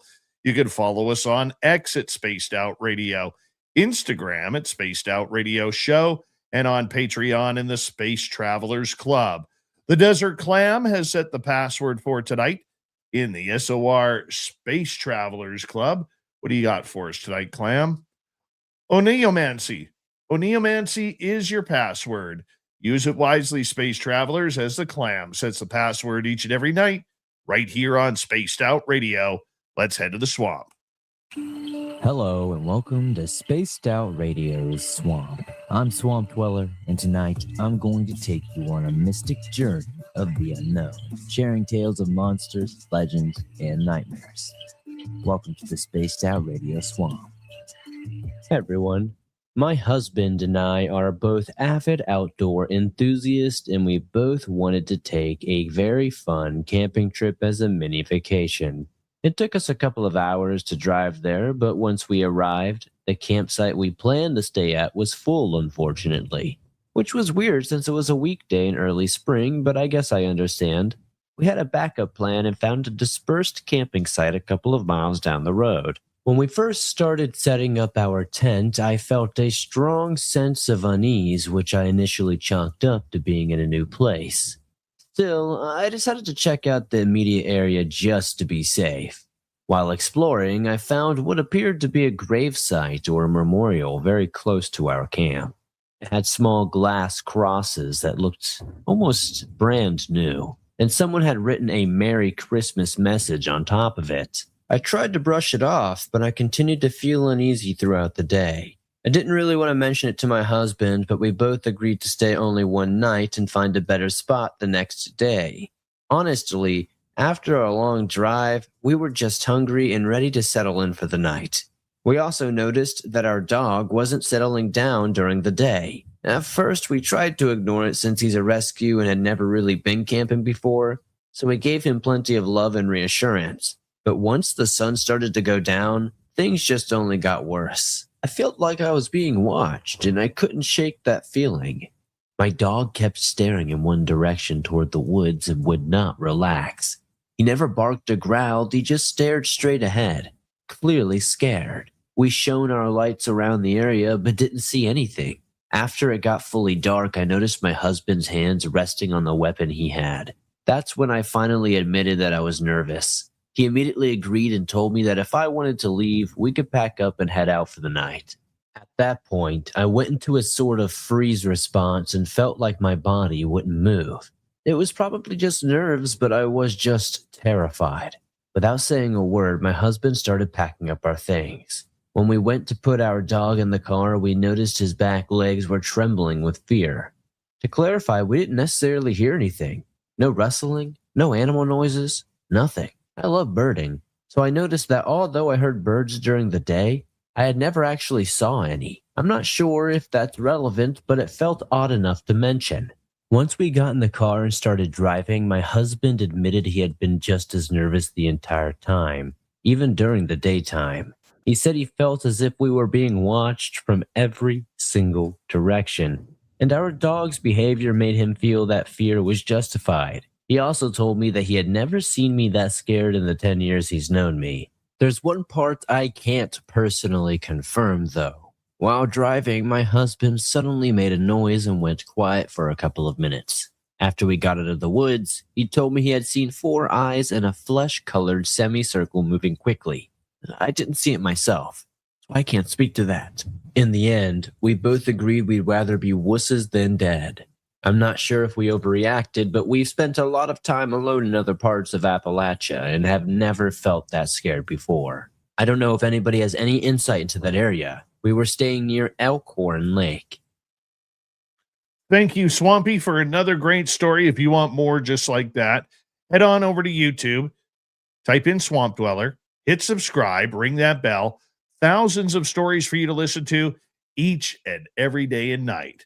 From the swamp to the weird news of the week, let's bring in the mustachioed one, Terry Hall. Terry Hall's got a mustache, standing proud and bold. Curled up like a question mark, got secrets to be told. From UFOs to Bigfoot tracks, ghosts that won't behave. He's roaming through the headlines like a closet wave. Weird news of the week, it's strange and it's wild. From the answers of reality to the unexplained falls. With Terry Hall and Paul, who's a stack in the small. I'm spaced out radio, let the very stars touch it all. Terry Hall, it's always good to have you here for the weird news of the week, and we always appreciate you coming on in. How you doing, my friend? Got to bring your microphone down. I'm doing lovely this evening. Thank you for having me. And how's Dave doing tonight? I am great. I am fantastic, to be honest, and never been better. Never been better. You know? Dave, let me tell you. Now, you know what? There's something about the energy of Travis Willier Moostoos. Like, I love Merle. Merle's incredible for the paranormal stories and adventures that he brings, but he couldn't be here with us earlier on. So Travis Willier Moostoos came in, and just the energy that he has telling these incredible stories through a First Nations perspective. I absolutely love it. I've always loved Travis, and I tell you what, the thing about those guys, Merle included, and yourself, those kind of stories make me realize what a strange place that we inhabit. What a varied and unusual place that we inhabit. Which tonight we have a couple of good stories about Mother Nature getting her revenge. Well, before we get there, I wanted to ask you about a UFO story here. Sure. Fine. Okay. So this ties into Artemis 2. I don't know if you saw this, Terry, or not, but the crew from Artemis 2 had a celebration at the White House, and inside the Oval Office, President Trump met with them and the media and was showing them off. But President Trump said something very, very unique. And I want to get your opinion of this, Terry. All right. Listen in. I've interviewed people, my first term primarily, but I interviewed some pilots, very solid people. And they said they saw things that you wouldn't believe. So you're going to be reading about it. Yes. Well, I've interviewed people, my first term primarily, but I interviewed some pilots, very solid people, and they said they saw things that you wouldn't believe. So you're going to be reading about it. Yeah. So that's where he was asked in front of the astronauts about the UFO question, about when are they going to release the UFO files. Now, the interesting part about that clip was he wasn't insinuating that the Artemis team had actually seen things, but the way they just kind of looked at him when he said about the pilots that he's interviewed who have seen things in the sky that we wouldn't believe that were flying, they seemed a little bit like, well, we're not allowed to say anything. You know, we're not allowed to talk about what we've seen. What do you think about that, Terry? I've seen that look 100 times before, and that was that look. And I'm glad you ran that the way that you did. When he mentioned it, the way that look of recognition that the two gave each other was, I mean, we used to call them Freudian slips, but it wasn't a slip of the tongue this time. It was a slip in the way that they reacted to the story. I mean, we can go back to the original Apollo programs. You know what the astronauts looked like when they landed, when they did that press meeting. It looked like they had. I think that from the very beginning on the moon, that there's things there that the space race was actually made for. Granted, when Sputnik was flying around Earth, that kind of gave us the impression that, hey, we've got nuclear bombs. We can land these things anywhere now. We've got something over your head spinning around the planet.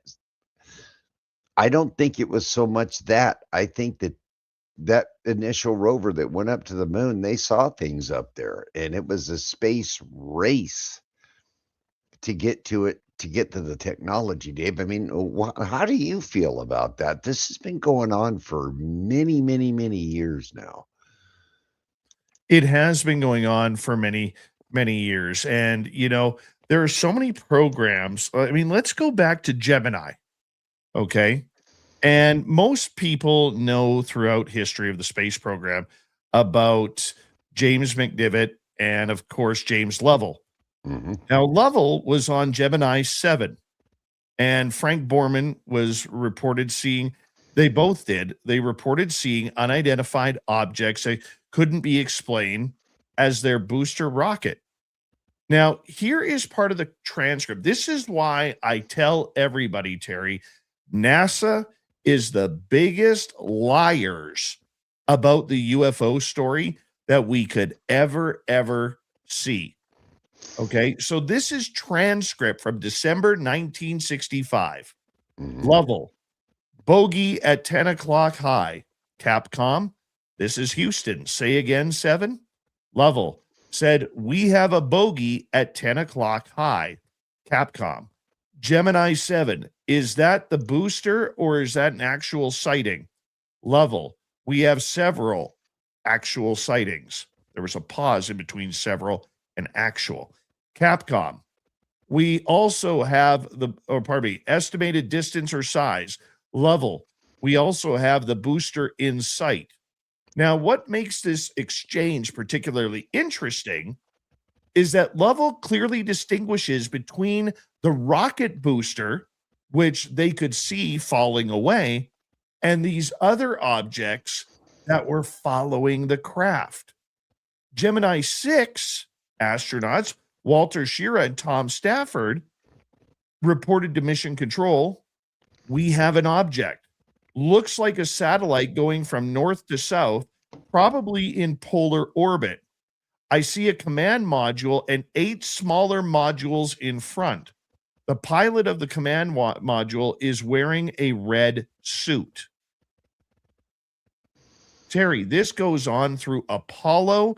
It goes through the shuttle missions, astronauts up in the International Space Station. This is where we see it. And, you know, the skeptics can sit there and say all that they want, saying that, you know, our sensory systems are functioning in Earth conditions very well. But when we get into space, we lose that perception and sensory. Okay, that's not true. That's not true. It may happen, but these people are trained. They are the best of the best of the best of 1%. Okay. Yes, sir. Go ahead. Buzz Aldrin also said that the Apollo craft was actually followed. And Absolutely. he said but he also said this, we were smart enough not to get on the horn and radio back to Houston and say, we've got this thing following us up here. They just watched it. Absolutely. So here's some key UFO sightings from NASA. Gordon Cooper, while flying over West Germany, reported conventional saucer-shaped objects. Later in 1957, he reported a metallic disc landing on a dry lake bed at Edwards Air Force Base. John Glenn, we all know him. He's an American hero. During Mercury 6, he reported seeing bright yellowish-green fireflies surrounding his capsule, which were later attributed to ice particles because, you have to give the logical answer. We just mentioned James McDivitt, but he had another one when he saw a cylindrical object with arms sticking out while he was over Hawaii. Then we just mentioned the Borman Lovell case in Gemini 7. Talk about Buzz Aldrin. During the Apollo 11 mission to the moon, he reported seeing an L-shaped object, which was later identified as part of the one of the boosters that detached. Don't think so. 2005, Leroy Chow, while commanding the International Space Station, saw lights that looked like a row of lights flying by, which he initially suspected were from a fishing boat at night or another spacecraft. A fishing boat in space. Does that make sense? Dave, even the Russian space agency, the Russian cosmonauts have reported seeing what they described as angels. Absolutely. And that takes us to 2020 when Russian cosmonaut Ivan Wagner actually filmed from the International Space Station. And you can go online and see this. Mm-hmm. To me, it looks like the famous boomerang. 5 objects in a line, which he speculated could be meteors or satellites. We all know they weren't. But they have to give that politically correct answer, Terry. It goes back to, we've called NASA never a straight answer for years. And they keep proving themselves never a straight answer. You've heard about the email leak about NASA this week in the Go Fast video, haven't you, Dave? Yes. Yeah. So once again, never a straight answer. They're saying that that just basically said they're relying on public videos, that they don't have their own archive, something for them to study on their own. Never a straight answer and with NASA. So yeah, I truly believe that there was in the original space program, we lost 3 of our brave guys right there on the launch pad. They were doing a test and the capsule suddenly burst into flames, and unfortunately they were not able to get out of that capsule, and we lost 3 of the original guys in the space program. One of those 3 gentlemen said that, why are you sticking us in a tin can on top of a bottle rocket? We've got a better way to get to the moon. Well, it's going to be interesting to see how these play out. If these astronauts eventually in the future come out and say anything. Now, most astronauts have been shot down, not figuratively or literally, but figuratively, pardon me, when it comes to wanting to talk about this subject. Okay, they can't. There are dozens more. The examples we gave are just a few, but there are dozens more of these astronauts who have seen things. And I don't think we're going to get to the bottom of it. And it amazes me how the media's interest in this subject, whether it's the missing scientists or the whole UAP phenomena or UFOs or whatever it may be, aliens.gov, Terry, which will be firing up soon. It amazes me that none of them have gone after NASA. I just think I think that it's because of it almost feels sacrosanct to attack NASA. It's almost like feeling sacrosanct for trying to attack the Catholic Church or something. It's the mystique behind NASA, but then once again, we knew going into the space program there were things that they weren't going to be telling us, but we didn't expect it to be something like this. Very much true. Let's get to the weird news of the week. What are you kicking us off with tonight, Terry? Dave, you and I just had a talk the other night about how you recently just started hunting, the enjoyment that you get out of it. And I told you, I said, Dave, I don't mind a good hunt as long as, you bring it at home to feed the family, or you're using it maybe to feed the community as well. If you're gonna end something, then use it for what it's been provided by Mother Nature for you for. So trophy hunters, I have never kinned with. And Mother Nature finally got her revenge this week. A millionaire U.S. big game hunter was ambushed and killed by 5 elephants while hunting small forest antelope in Africa. California vineyard owner Henry Dozio, 75, who owns a vast collection of animal heads and trophy rooms at his home, was trampled to death. He was being guided by a professional hunter in the thick forests of Gabon for a $40,000 stalk for a shot at the elusive yellowback duke ear. Over the decades, he's hunted elephants, leopards, rhinos, buffaloes, lions. I mean, his trophy room is a zoo without the rest of the animal, just the head being there. So they're bopping along around and through the forest. And the highly respected hunter, quote unquote, his luck ran out.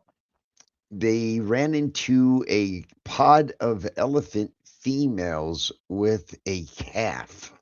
Now, keep in mind that African elephants are the largest land mammals, and females can stand up to 12 feet tall at the shoulder and weigh nearly 4 tons, and they can run at speeds of 25 miles an hour. Well, these elephants were so well hidden in the dense undergrowth, it's like they appeared as if from nowhere. And the professional with a high-powered rifle was just flung aside and trampled to death. So, Mother Nature 1, trophy hunter 0. I'm not even sad about it. I'm not even sad about it. Look, well, now I'm still relatively new to hunting. Okay. I've been out hunting deer. I'm not good at hunting. I can tell you that, but I'm learning, and it's more about me and nature being together.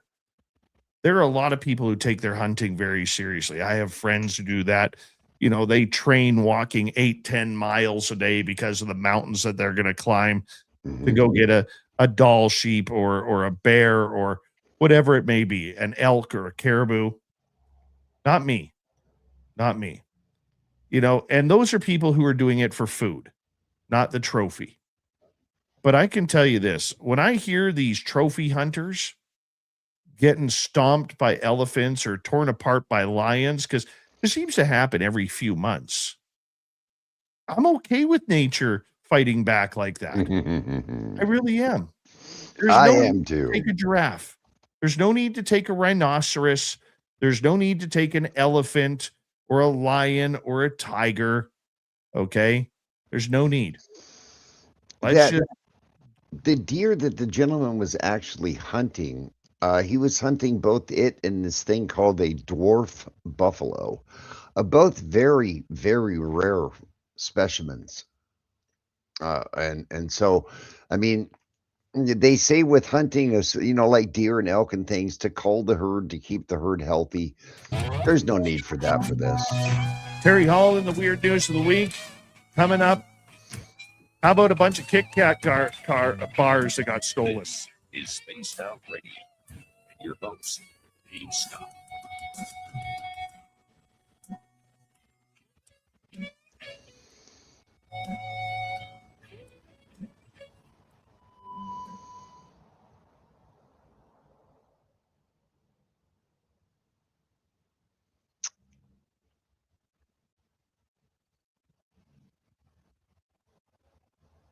All right, dude, we're clear. That story actually did please me very much, Dave. Yeah.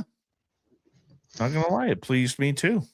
Yes, it did. I've got another good one too, and it's our weekly Florida man story this week. So, oh God, I love your Florida man stories. I think you're going to love this one too. We're going to have a lot of fun with this one.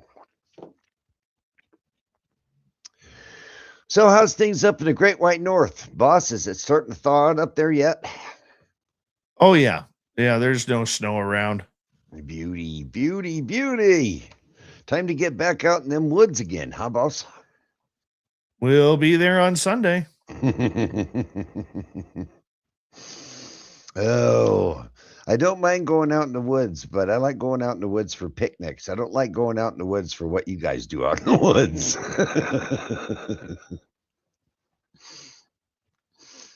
Now, you got to get up here. We got to take you. Yeah, I know. I know you know.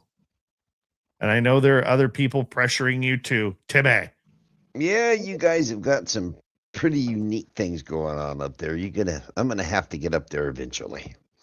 Yeah, you are. You know, when I was a kid, we used to go to Canada all the time. Of course, it was just a drive across the bridge or through the tunnel when I was a young man, because we lived in Michigan. But I always enjoyed going north of the border. Those are some pretty special memories for me as a kid. I used to, back when it was easier to cross the border, we always used to go down just across the line because my parents used to love playing pull tabs. And we'd go, and there was a couple of restaurants just down across the border that had pull tabs there, and they always had really good food. Really good food. Well, your mom and dad would both enjoy my little store down the road down here, and the restaurant Tammy's across the road, because they both still have pull tabs. My dad used to enjoy that as well. Oh yeah. Yeah, then my dad and his buddies, they gang up on one of the pull tabs because they cross out the numbers on the poster. Something big was won. Mm-hmm. Excuse me. So they'd look for the ones that, were relatively low and still had the high prizes going. Holy cow. The excitement if you hit $50 back in those days, right? Oh, yeah. Oh, yeah. You got the $100 one. Holy cow. Well, you could always tell when dad did well because he'd come home with ice cream. Hey, we have a nice compliment in the chat room. Dave and Terry are like peanut butter and jelly. Absolutely.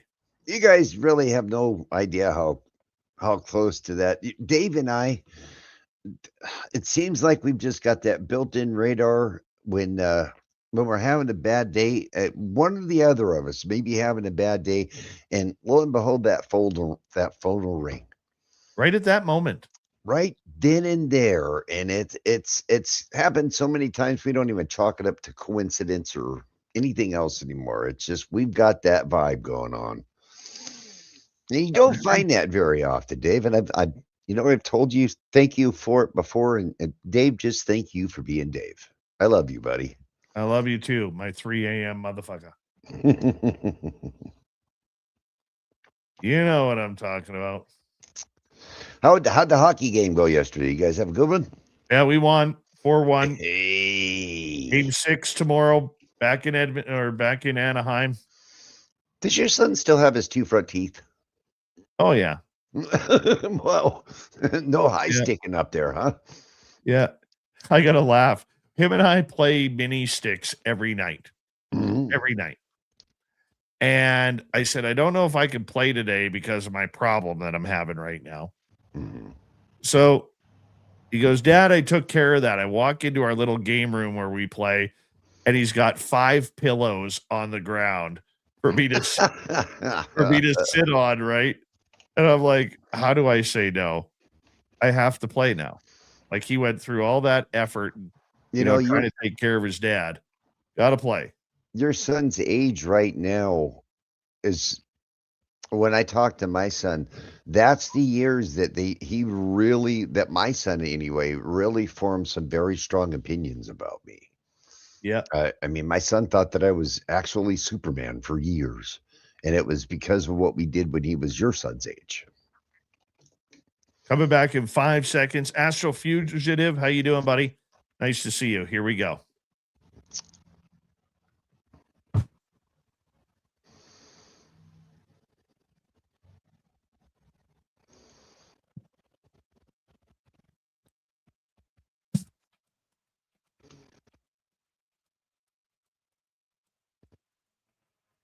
Here we go with the final half hour of Spaced Out Radio, the weird news of the week with Terry Hall. We're going to jump right into this, and we're so glad that you are here. My name is Dave Scott, the host who wears a lot of tinfoil. You just never see it. I keep it covered up, but it's there. I promise you it's there. Terry. Oh, Terry. Yes, sir. I have a good story for you. Lay it on me, boss. Lay it on me. In what may go down as one of the most bizarre heists in history, thieves have swiped a 12-ton shipment of Kit Kat bars. Give me a break. Yeah, Nestle announced this. The Swiss food giant acknowledged that although it encourages people to take a break while enjoying one of the chocolate-covered wafer bars, they didn't mean stage a break-in. No, they didn't mean that at all, my friend. And of course, that's when my computer likes to freeze up. But we'll get to it right now. And it just froze up again. What is going on with my computer? Yeah, according to Nestle, almost or more than 400,000. Think about this for a second. 400,000 Kit Kat bars were stolen. Yeah. They were stolen after crooks, who apparently have quite a sweet tooth, swiped the truck that was carrying them. Now, this happened over in England. The lorry was traveling between production and distribution locations in Europe when it disappeared.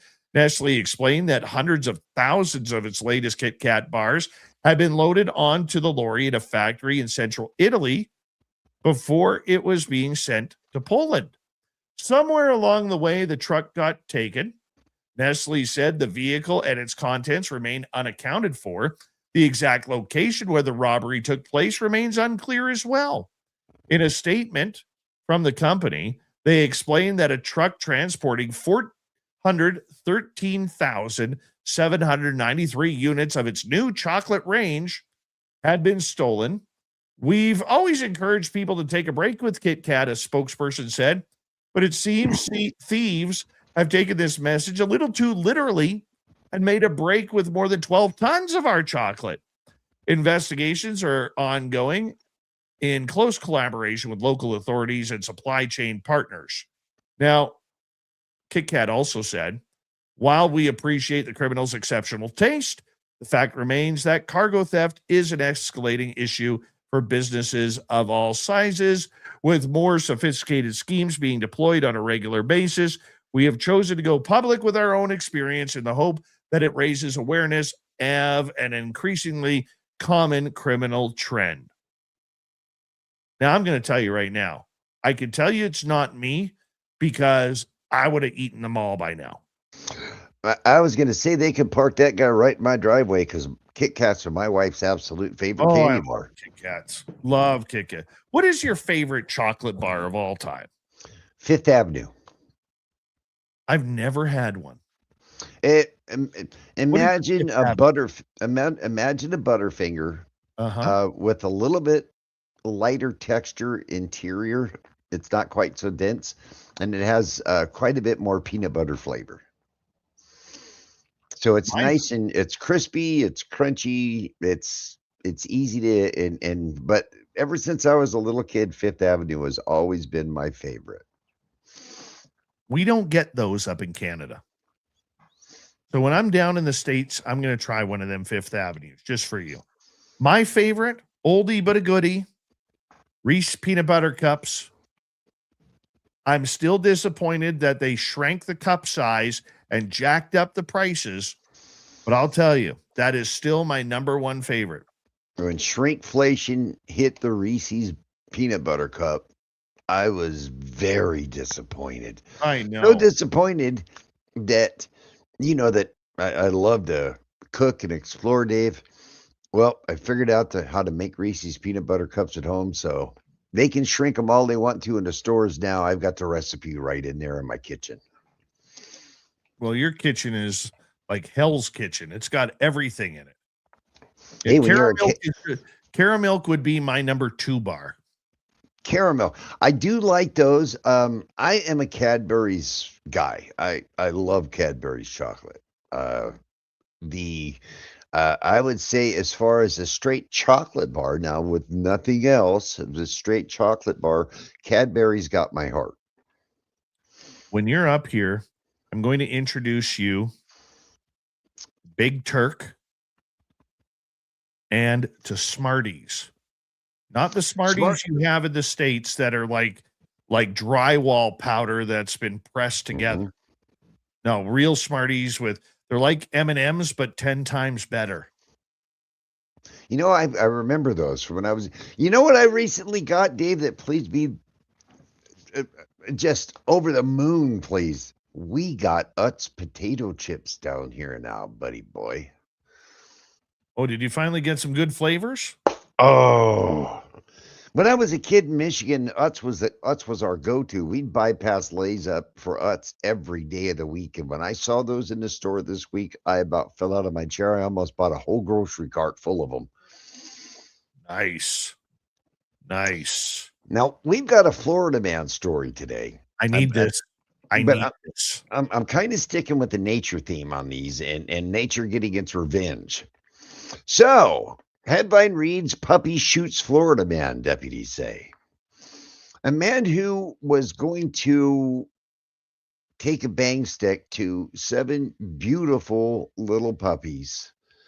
They were 3 months old shepherd mix, really cute little puppers. Well, he was holding 2 of them, one in the arm, one in his other hand. The dog in his hand wiggled, put his paw on the trigger of the .38 caliber revolver, and got its revenge. Deputies found all the puppies in good shape, arrested the gentleman, took him to the local hospital, and he was released and taken to the Escambia County Jail for animal cruelty. I love it when nature gets her revenge, Dave. Especially on a cute puppy. I know. It just breaks my heart. But, we could do an entire hour on Florida man stories every week. The Florida, I don't know what it is that drives people down there to do such extreme things. Maybe it's in between the salt there, the humidity, and the heat. I have no idea, Dave. I don't know either, my man. I don't know either, but I would sit there and say that the guy got what he deserved. Florida man got what he deserved, and I don't feel bad about it. We also got in Florida, we've got kudos to the Easter Bunny. Kudos to the Easter Bunny.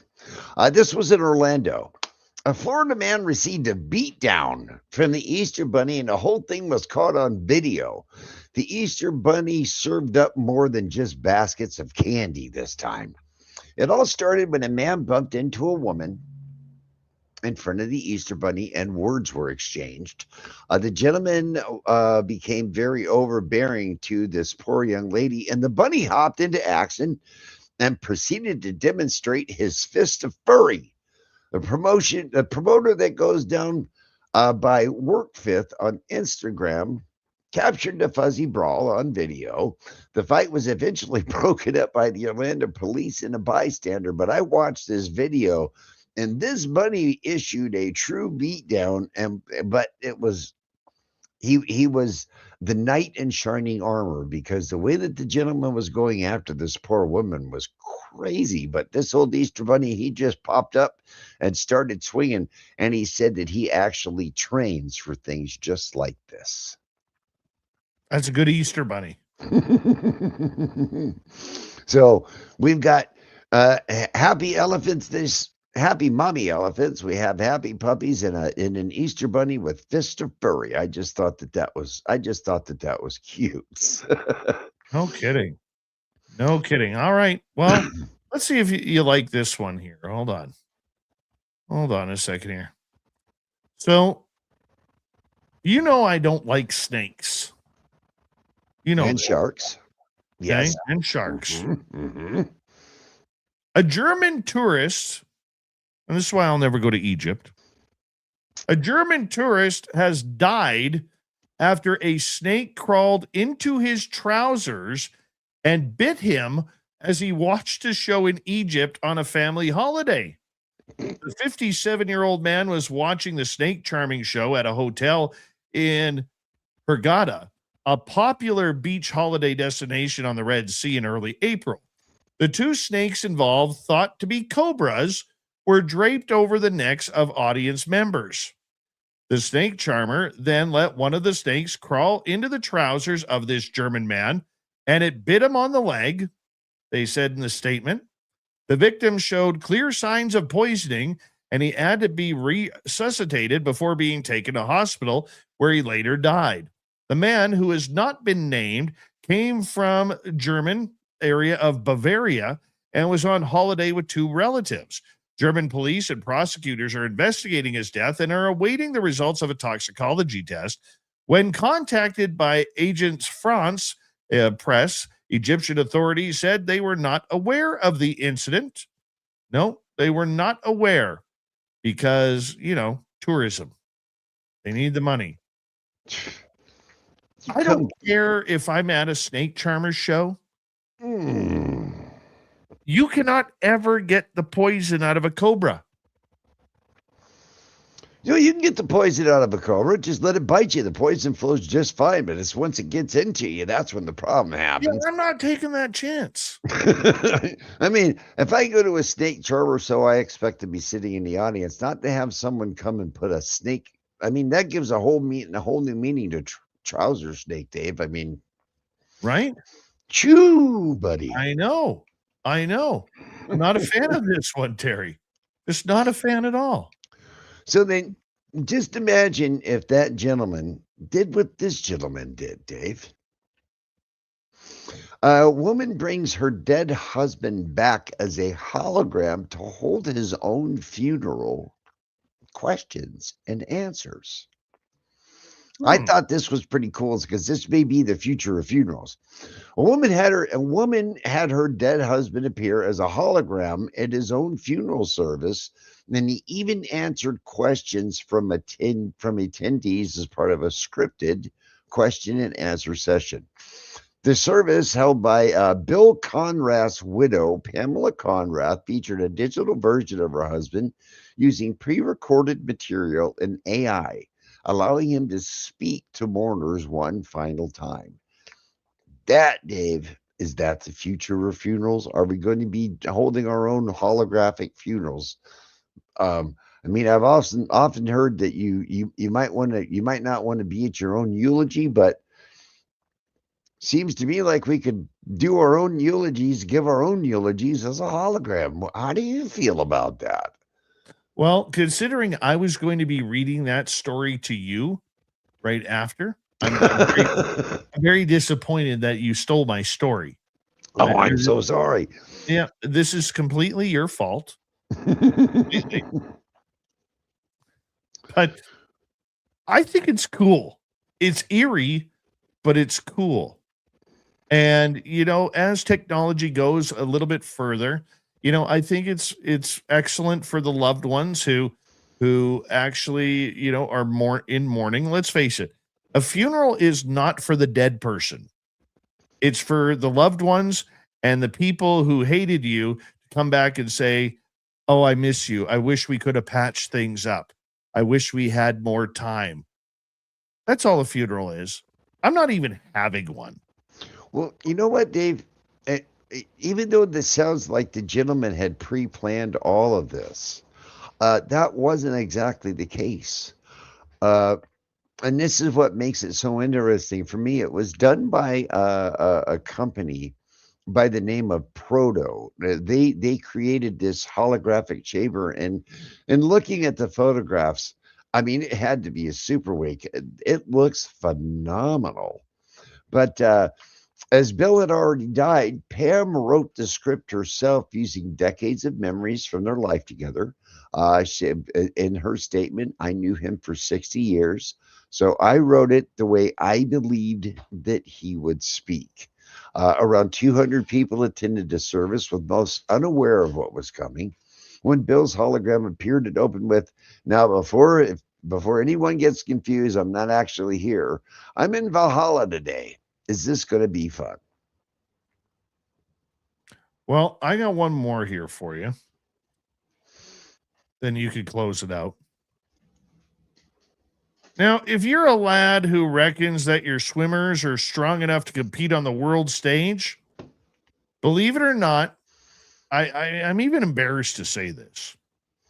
There is a sperm racing World Cup.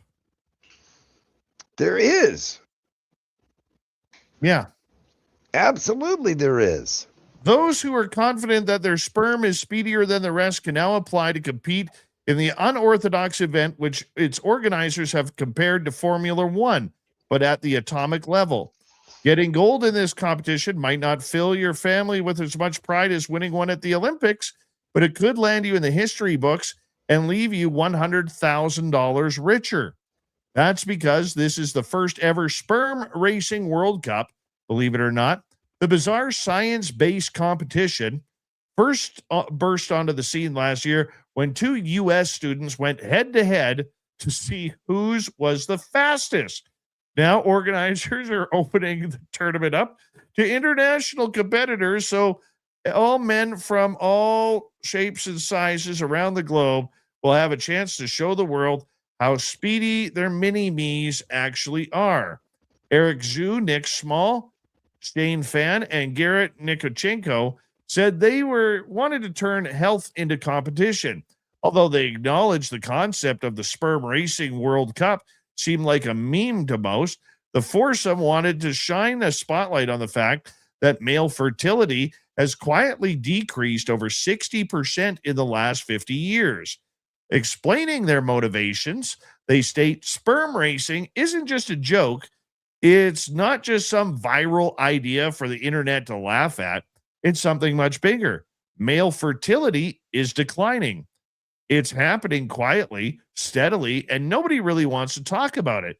And sperm mobility, how fast your sperm moves, turns out to be a massive factor in this fertility. It's measurable, trackable, and just like running a race or lifting weights, it's something you can actually improve on. But no one's turned it into something that people care about. So we did, said the four blokes. So although the idea of sperm of men from 128 countries racing around in a tiny track is comical, those behind the Sperm Racing World Cup say it all actually makes pretty good sense, and they're quite serious about it.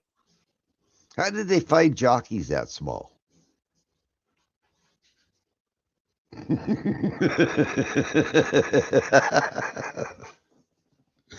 Oh my. Oh my. I thought I'd heard it all until the concept is cool, but I don't know. I mean, do they put like the Boston Marathon, does each sperm have to wear a number, so they don't get mixed up? Yeah, well, either that or, like I said, can you imagine how tiny the jockeys are for that race? Oh my goodness.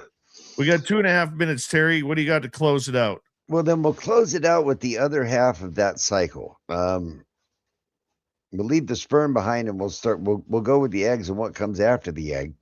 Because coming into Portland, it was this week, we had a really good story. This one isn't weird or funny. This one's really cool.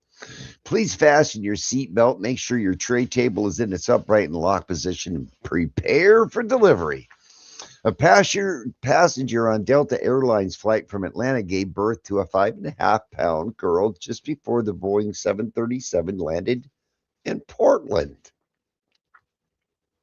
2 paramedics who happened to be on the flight, just happened to be on that flight, assisted borrowing blankets from other passengers and using a shoelace to tie off the umbilical cord.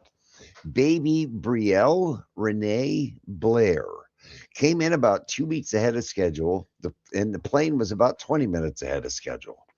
Her mom, Ashley Blair, who's from Tennessee, was flying to Oregon to be with her own mother for the birth, but didn't quite make it. She went into labor about a half an hour from Portland. One of the paramedics, Tina Fritz, told the Associated Press on Monday that she and the other paramedic, Karen Powell, were returning home after vacationing in the Dominican Republic. They had been helping a nurse attend the medical needs of another passenger at the back of the plane when the flight attendant asked them to check on Blair. They found that Blair was indeed in labor and contractions were really close. It was a full flight with 153 passengers on board. See, we were talking about how many people they crowd on a plane anymore, Dave. So they began moving the passengers next to Blair's back seat to make room for the delivery. They asked the flight attendants for blankets and an electrical kit.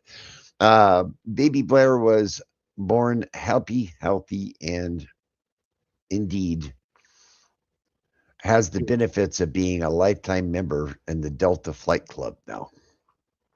I just thought that one was pretty cool. That's a great way to end it. And baby peeked up right away. She was gorgeous. You're okay. And mom was a rock star. Right on. Good for her. And what a story to tell for an entire lifetime.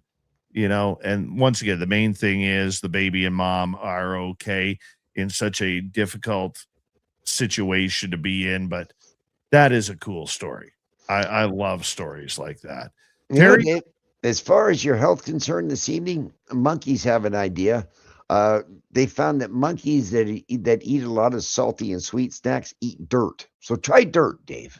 I'm not trying dirt. Terry, thank you for a great time on the weird news of the week. You're the best, my friend. As we say goodnight to Terry and hello to Mr. Ron Bumblefoot Thal. Rocking in the background with Little Brother is watching. Bumblefoot is the official music of Spaced Out Radio, rocking us in and out of every single show.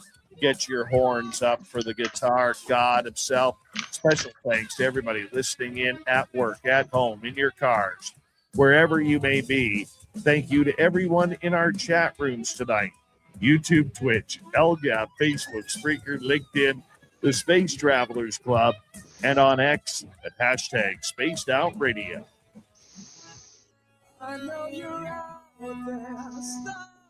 Remember, this show is copyright by Spaced Out Radio and Bigfoot Broadcasting Limited. Thank you so much for choosing to share your evening with us, because together, my friends, we're watching. We own the night. Mr. Bumblefoot, we need a favor. We need you to take us home.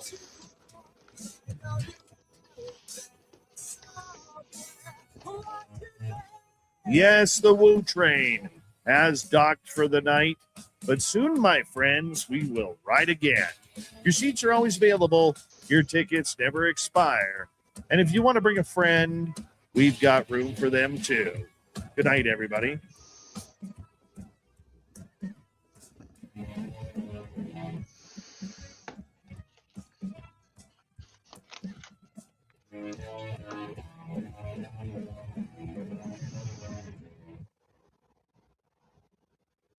Good show, everybody.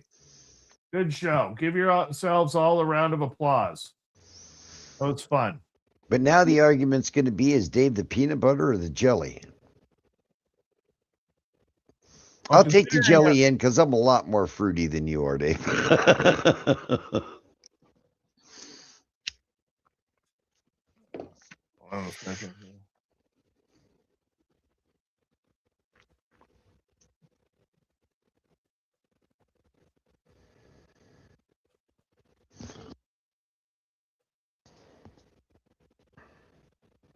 Right.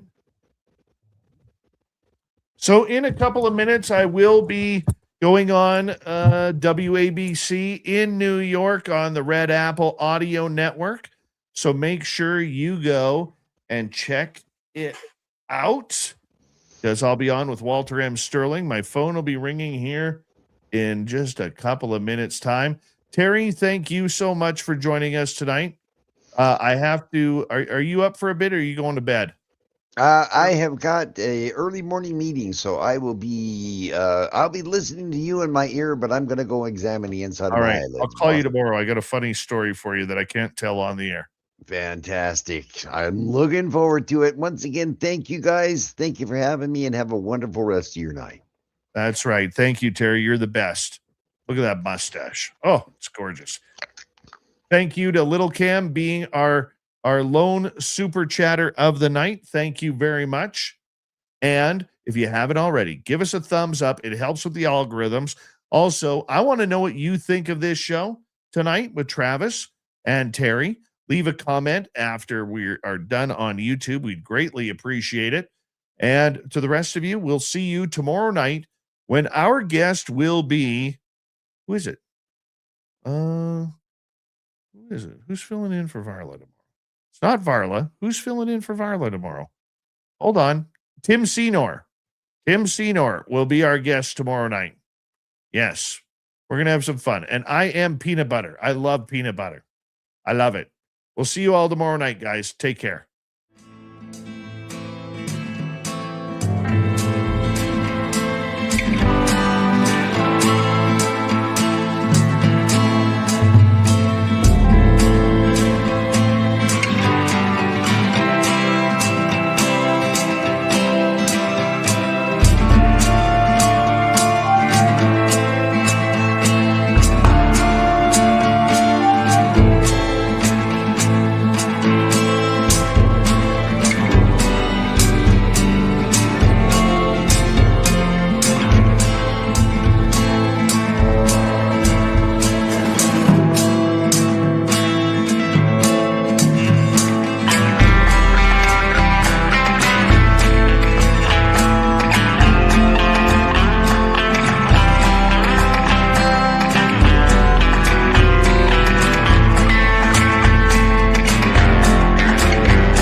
Stay healthy, my friend. You too. You need bail money, give me a call. Always, Dad. Take care. You too.